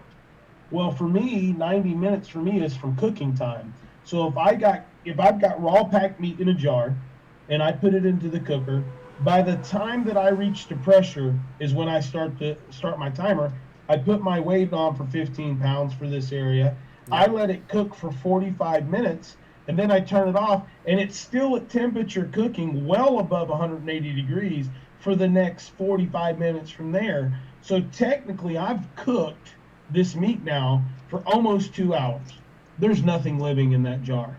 Now, I understand for legal purposes, they have to do what they have to do, but it's like I said earlier, you can water bath meat if you need to. If you had a situation where you can't do that, you can, for everybody that's looking for jars and lids and rings, because I know they're like a commodity right now. I actually found them on Amazon, ball lids today for mason jars.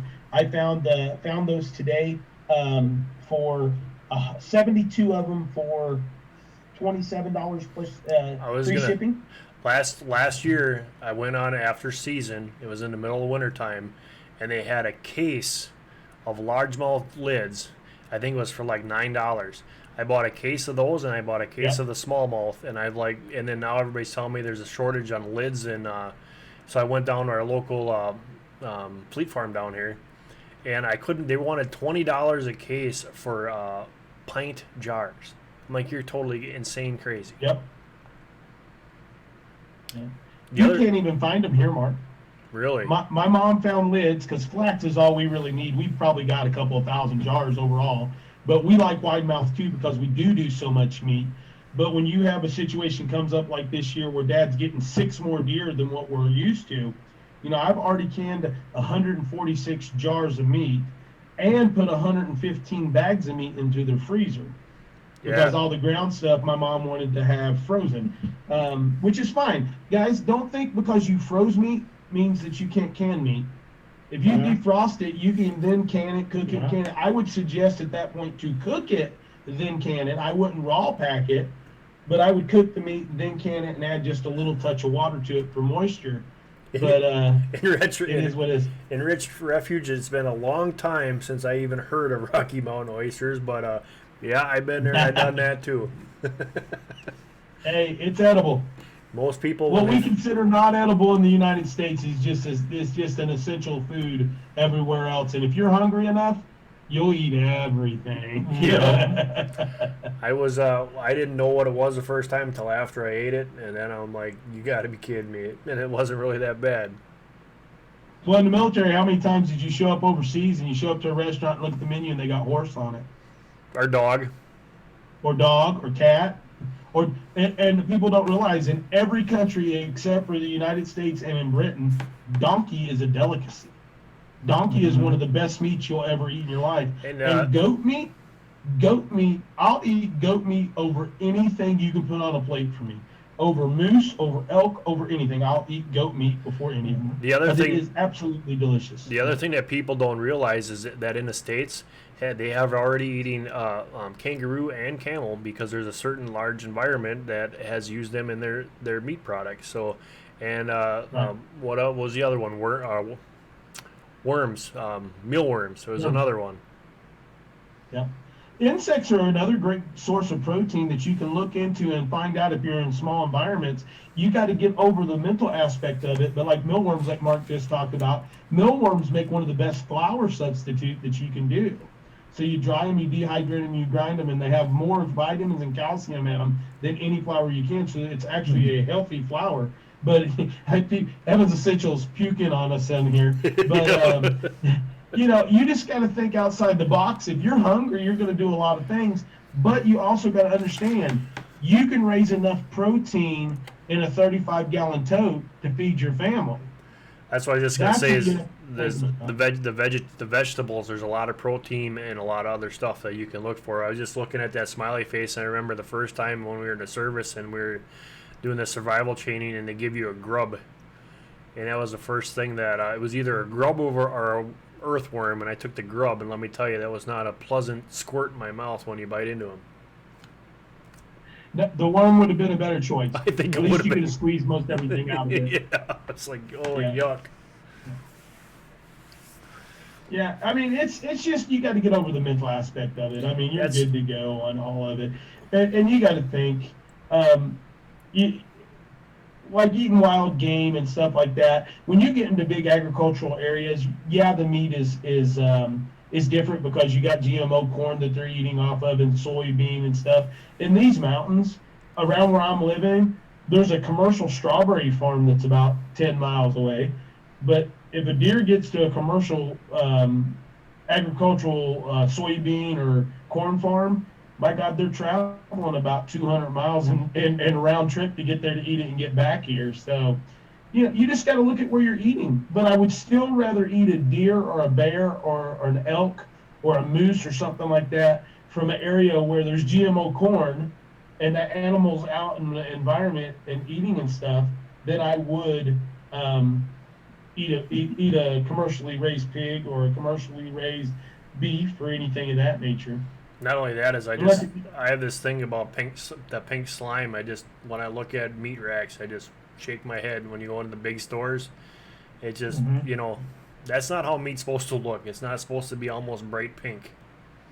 If anybody's ever harvested any animal in the woods or on your farm, you absolutely understand that there's no such thing as pink meat unless you're looking at a tongue after you skin it, and that's it. I mean, everything else is a dark brown. Yeah. I mean, other than maybe the stomach lining, I mean, it's kind of a pinkish color in certain animals, but I mean, and learning how to use stuff that you normally wouldn't think about, like if you're eating off the farm, if you truly want to eat off the farm, you got to learn how to take the fat layer that encompasses the stomach of the animals that you're using for, and using that to add fat into your deer meat and stuff. You know, using the liver and things of that nature. Maybe not necessarily for your consumption, but the consumption and the health of the animals that you're raising on your farm. Because let me tell you, the chickens are huge meat eaters, and that's what we did with the liver too. Is we'll save some of that up for the chickens or the dogs, or you know, other animals will eat that no problem. Yeah, and your dogs will love it, and your dogs will be healthier, have better coats and better health if you feed them raw meat, a diet that they should be on, and human beings as well. Yeah. Human beings weren't meant to eat overcooked meat. Yeah. It's okay to heat your meat. It's okay to warm your meat. It's okay to get a good char on the house. But you need to be eating meat that has the iron still in it, that has the blood and for lack of that, it's once again a mind over matter thing. Yeah. And you got to remember to do that. And have more raw meat. Yeah, people in Siberia, they don't actually cook meat; they freeze it. Yeah, freeze it and eat it all. Yeah. Well, and they cut it and cut the frozen meat as is, real thin, and put it on bread and eat it like that. Well, what do you think prosciutto is? Yeah, prosciutto is just aged raw meat. Yeah, it's the process in which they've done, and people pay $20 and $30 a pound for that stuff because of the process of how it's made. And like another great example to that is in New Zealand, they have that shark that they harvest every year, and then they hang them in these barns and let them more or less rot there and dry out. And that's because the shark, I guess if they would eat it normally, it's actually poisonous, it's deadly. And they found out that they could use this stuff after fermenting it. I've watched documentaries on them. You can't get within 20 miles of them barns and you can smell it already. But I guess is what they're saying is once you get past the smell, the flavor of the meat is actually really good. But right, I don't know if I'll eat that one. Me either. And I love seafood. Anything that could kill me when I eat it is gonna. Rattlesnake was good. I mean, loved it, but do I really want to go catch a rattlesnake and eat it? Why? I'm smart. It's like COVID-19. Do I really want to go kiss on everybody that I know and hug them? No, that's called common sense. It's a virus. It does what it wants. You know? So use common sense. I'm not going to go do something that's going to kill me, so stay away from it. Yeah. But anyway, we won't go political on here. I'm sorry. I've had snake a few times. I've had rattlesnake, and each time everybody asked me what it tastes like, and I said it tastes like snake. Well, I heard it tastes like chicken. I said that's the old wives' tale that rabbit tastes like chicken and everything. I said no, it has. Each animal has a different flavor to it. I said rattlesnake isn't bad at all, but like you said, I really don't like chasing something that can turn around and bite me. So. Right. Yeah. I mean, it's just. It's crazy. I mean, that's why we want to do this homesteading thing and learn to bushcraft and learn how to be self-reliant and prepare for what we need to become. It's so that we can take care of our families, and it comes down to simply going back to where we began when Christ died on the cross for us, and before that, when God put us in the Garden of Eden, is we're stewards of the land. That's our job, and we need to get back to learning how to do it and how to live this lifestyle. In the right way. And you know, I'm not a big go green hippie guy, but I probably live greener than 99% of the people that are screaming, let's go green. You know, I've got solar power, I burn wood cook stove. You know, I try to drive as little as I can. I've built my own house out of mainly reclaimed materials. You know, I mean, let's just get back to being good human beings, and this whole world will be better. And helping each other out, that's another big thing. Absolutely. Grow some food and give it to your neighbor. You can't get any better than that. And it's written in the Bible too. You know, you help someone else out. You know, you get 7 times full back. And not saying you want anything back anyway, but it does because we've done that. You know, we've taken something where we've had some. It's called bartering. we have something that somebody else wants. Well, they have something that we could use. So you barter it. And it's so much more rewarding than actually anything else. And that's how it should be. That's kind of what me and Ivan are doing. He has a brain and I don't have one, so I'm bartering his use of his brain to facilitate stuff to happen on the homestead. There you go. It kind of works out really good that way. He has something I want, and I really don't have anything he needs, but it works out. Tanya Logan, thanks for coming in. Yeah, there's so many different things out there that homesteading, you know, and back to the basics. Yeah, I've heard that one. Pioneers, woodsmen. All it means is the same thing as you're using your resources how it's meant to be. It's a very simple concept. You know, it doesn't. None of this stuff is rocket science, guys. It's pretty easy once you get understanding how God created it. You know, everybody asks me how with the soil. You know, how do you do this and how do you do that? I said, go out in the woods and go and grab that dirt that is created out there. I said, man didn't touch that, God touched that. Look how nice and beautiful that is and how flourishing it is. His trees are green. All we have to do is go outside and look at nature and how things is done in nature is the best way to do things, and you're going to find out your gardens will improve tremendously. Everything that you have will flourish because that's how it was meant to be. Yeah. Well, I mean, you talk about this whole back to Eden garden thing, and you go out and you look at the history of the way he did, and he tried and tried and tried to develop this, and then finally, how did he figure it out? His trees were doing real good around him, and he walks out in the thing, and he reaches down and he reaches his hand in the soil, and his hand goes up to his wrist into the soil, and nothing's been done for him. So if you want soil to amend into your garden, and you have a wooded area around you, take a wheelbarrow or a bag, go with a rake and a hoe, rake it up, put it there, come and add it into your garden during this time of year. Put it in there this time of year, cover it with a piece of cardboard or something, and next year when you're ready to grow, your soil is going to be awesome. Yeah. And now it may take you 2-3 years to get it where it's perfect, and you may have to tweak one thing or another here or there, but it works. I mean, you're not spending thousands of dollars. And I bought a lot of natural organic super soil because I wanted to do things very fast. And I wanted to have that in this piece of property quickly because I had the foresight to see where we're at right now.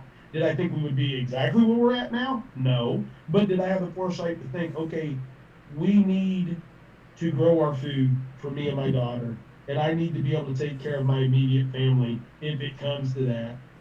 So we did it and got it done, but I'll never buy super soil again now.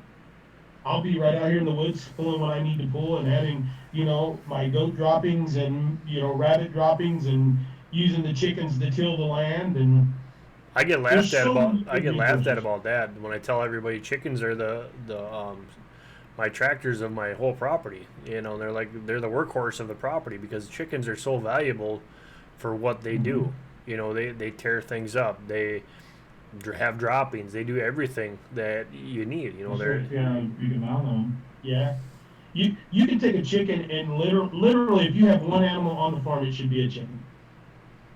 Your chicken should be the one species of animal every human being should have on any type of homestead or wherever they're at, even as small as you can go, because even if you have 3 raised beds and you move your chicken tractor or your coop over each raised bed every 3 weeks, when you're not in season of growing, you're gonna benefit yourself in tenfold of what you've got. And you have to be smart. You have to be smart about what you're doing, and you know, you don't want them on there, you know, the day before you go to planting your food. You may have some issues later on, but you know, most everybody on here that I recognize, and even those I don't, just through their comments, they know this. But the good part about this is hopefully it's going to be for those individuals that come back and watch this video that catch it and go, oh, okay, what are they talking about? Fall gardening, and they're jumping in here. But it's just a wealth. If I could ask if everybody that I don't have as subscribers here, I'm not asking you to come subscribe to me. What I would ask for you to do is to go out and share the knowledge that me and Mark are giving you tonight with someone else in your community. Because the YouTube thing for me is a hobby. It started with me having to have documentation for Elon's homeschool, and it's turned into a community that I love and that loves me and that is awesome. But if we can't go out there and share that, then there's no use of us doing what we're doing. You need to share it and pass the word around. Yeah, Fox with others. All you need is a chicken tractor that encloses your chickens from all the sides and top. Yeah. Yeah, it's not a big deal actually.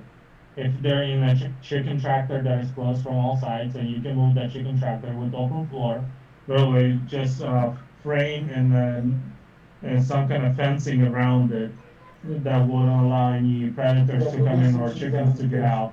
That's all you need. Yeah, Fox, we got eagles, we have chicken hawks, we have all kinds of birds of prey that fly over the top. And what's really nice is that, if you have a good rooster, he barks and bellers, and the chickens go running to the killer. And that's another thing is when you see your big rooster try to take in, and he's mouthing off to the eagle that's flying around and circling around. So a good rooster, and let me tell you, I've seen a lot of people that have roosters that are mean, that you literally you walk in there and them things are coming after you and attacking you. Finding a good rooster is kind of hard, but we have one that will follow you around as you're walking around. You just say, "Come here, Ross," and the thing will follow you.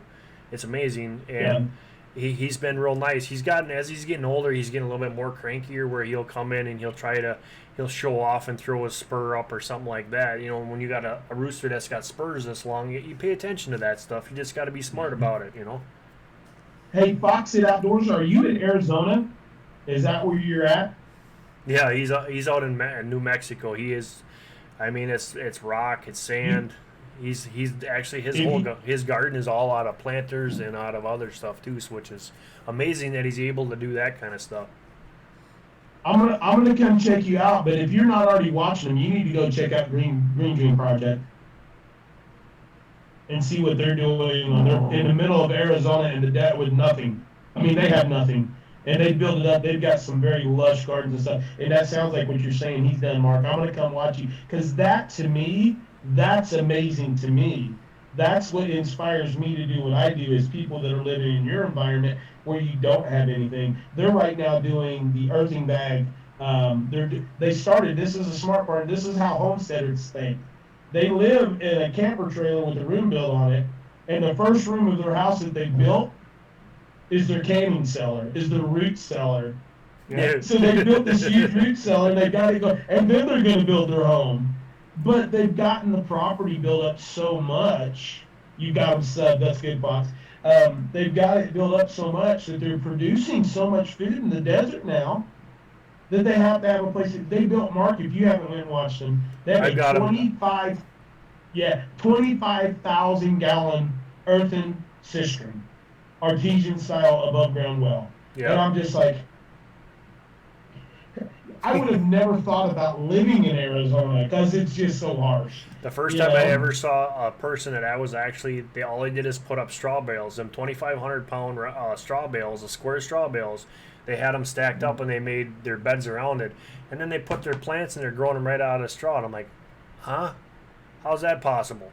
And then I see that they're flourishing and I'm like, you got to be kidding me. They're just growing these, they put a little bit of dirt in there and the plants are growing in the straw. Holes in the moisture, everything, and I'm like, that is so cool, because all behind me, they've got piles and piles and piles of 2,500 pound straw bales, and I'm like, there's so many ways of growing differently in different environments. That's why I love the homesteading community so much, is because what I have, you might not have, but you have something that you've, like Fox did. He put everything in planters and stuff like that, and he was able to grow food. That's great. That's what we're talking about. Yeah, it's one of those things. First of all, Enrich Refuge, Ivan's typing it in right now for me, but it's called Green Dream Project. Is the name of the channel. There we go. They just got it. Green Dream Oh no, that's me. That's what they do. Green Dream Project is the name of it, and that's how I'm going to actually heat my greenhouse this year, Mark. Is I'm stacking 2 levels high of actual hay, and I'm going to cover it. I'm going to wet it. And I'm going to cover it with the black tarp, and hopefully through the breakdown and the composting factor of the actual hay, I'm going to hope to keep my greenhouse above 36 degrees this winter. I'm putting a black wall on the backside, because my thing is even though we can get down the negatives, if I can keep it where it's growing on the most, if I have to go out and build a small fire in a small wood stove or something out there for 2 or 3 weeks, I'm good with that. But if I can cover 90% of that winter time through hay bales, I mean, I'm going to put a lower ceiling in it. I'm going to put black tarp over for lower ceiling. And I honestly think that I can get it done with just using hay bales. The geothermal, I've seen that already years ago. Guys were actually heating water that way in the middle of winter. There's a guy that was in Scotland, I think, or Ireland, that was doing that, and that's all he had was because he had a bunch of sheep that they had out there in pastured, so they had straw and hay, and that's what they did. And they actually heated their. It was a 30 by 60 greenhouse that they had set up, and what they did is they took all their chickens in the wintertime and threw them in there and let them just go through and eat all the stuff up and stuff like that. That thing was like 60 degrees when it was 25 below outside because of just that chicken and that composting and that heat coming off. And it's a great idea. I think it's a wonderful way of doing things, and you're using your natural resources.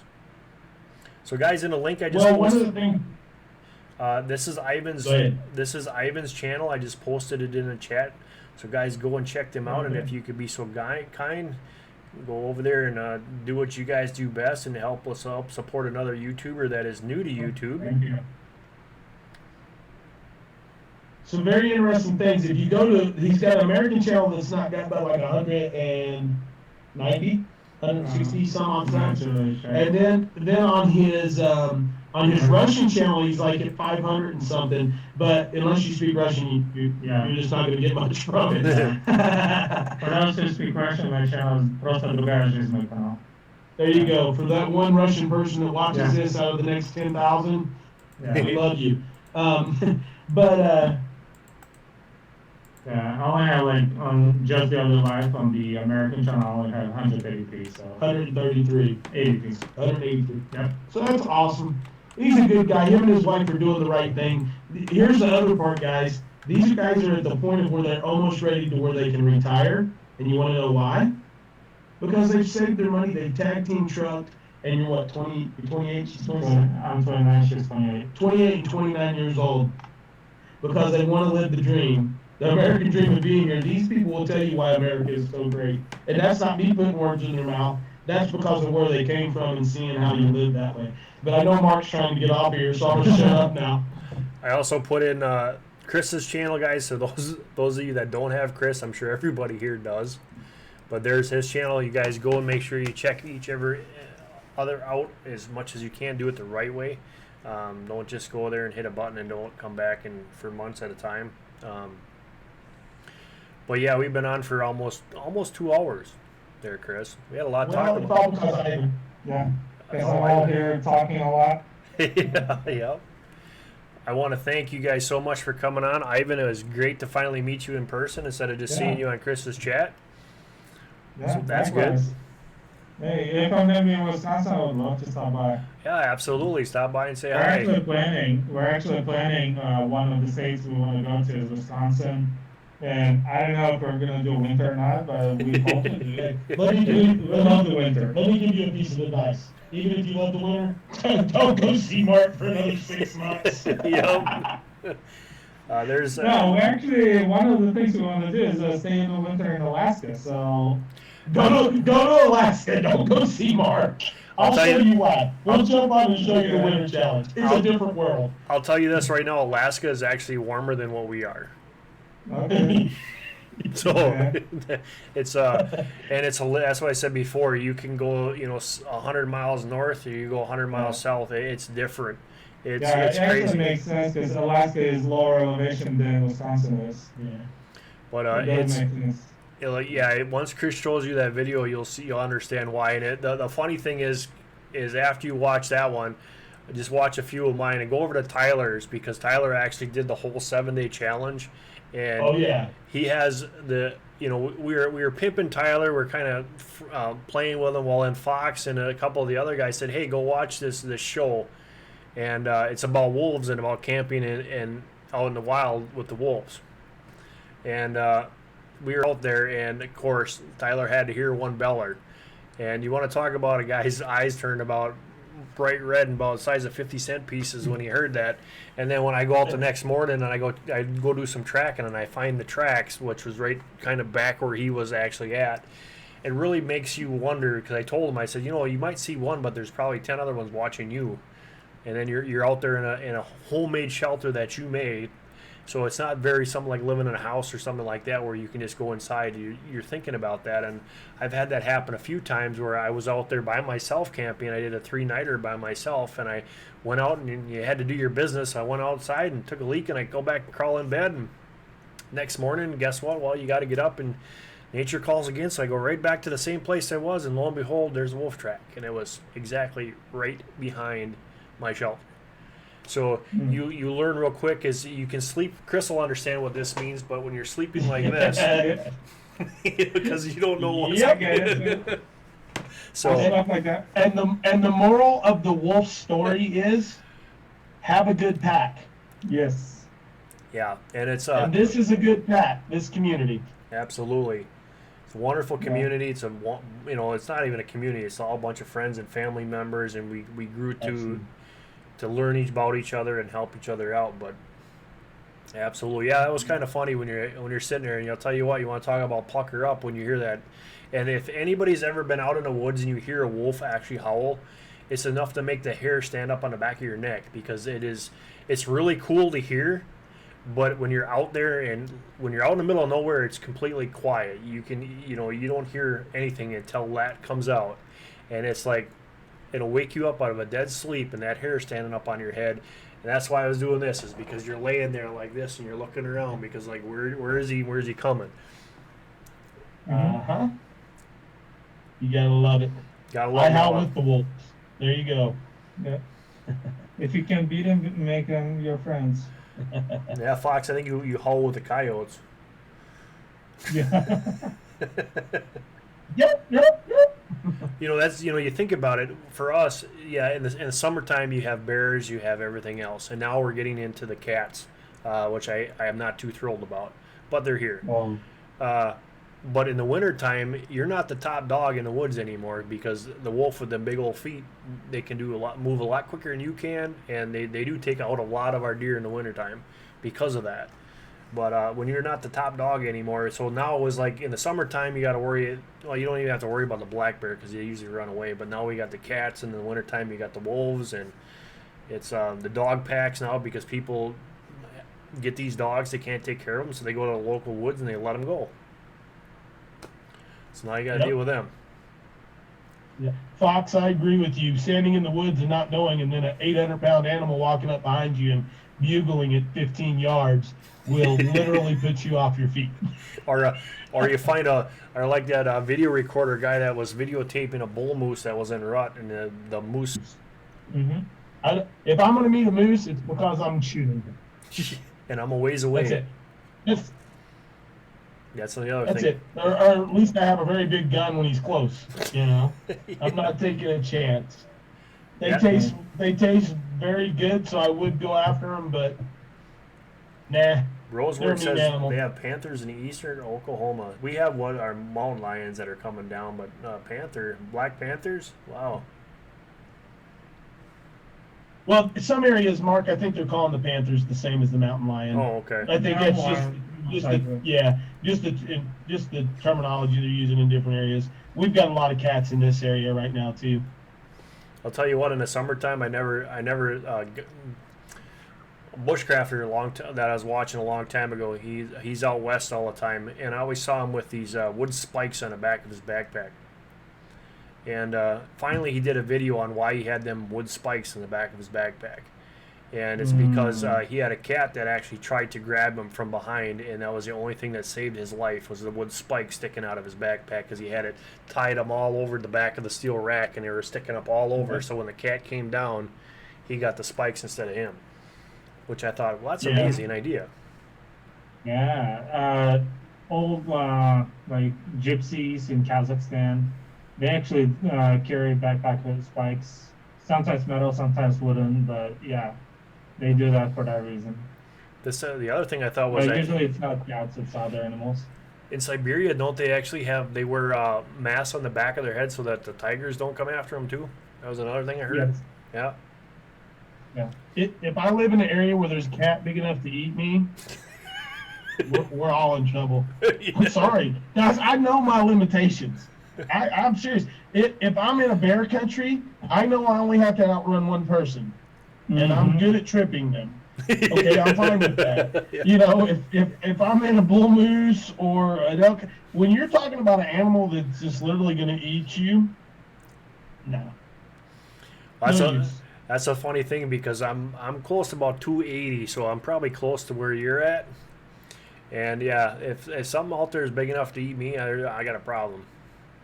Yeah, but the difference between you and you, Mark, is you're 6 foot plus, correct? Yeah, I'm 6'5". Okay, and I'm 5'7", and we're at the same weight. Yeah. I'm like a ball. They just get me and they play with me like yarn. Yeah. Yeah, I'm with you there, buddy. I'm not a fan of cats, and when I heard that they were in Wisconsin and they're now the DNR actually came out and confirmed the sightings, so you know now that oh yeah, there's just one wandering around. So when the DNR come and start talking, you know that there's more than just one. And Yeah. hey, North Star Prepper, how's it going? Yeah. Good to see you. North Star Prep Steader. A friend of mine posted a week ago that he hit a lynx in Wisconsin, in western Wisconsin. Yep. We had bobcats, lynx, small lynx, and stuff around this area too. But we had, I bet it's 20 years ago, we have a little piece of property in Sneeville, Tennessee, and there was a bunch of dumpsters lined up at this entrance where you came into Sneeville. And when we drove by it, it was like 12:30 at night. There was this mountain lion standing dead in the middle of the road. And the part that was scary wasn't the mountain lion, because it was over the hood of the car, and there was no mistaking what it was. The part that was scary with it was that you could see every bone in its body. And for me, if they're fat, at least I have a chance of them not being hungry. Right. But that thing was so skinny that I know it's, when it looked at me, it was like, buttered chicken. Well, that's the other, they're looking for easy food at that point. They're just looking for anything and anything to eat. That's the same thing like up here is if you go up to the local landfill and you go in the evening, the whole bottom of that landfill is covered with bears. They're in there horsing and digging around because they learned that that's free food, easy food for them. So, Evan Essential, have you been talking to Big Bear Homestead? Yep, sounds like it. You see, oh, 3 S's.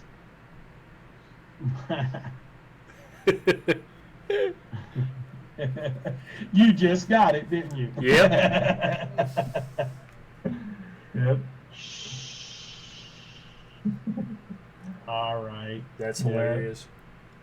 That's another Marine that's got to be. Mark, I gotta go put a kid to bed.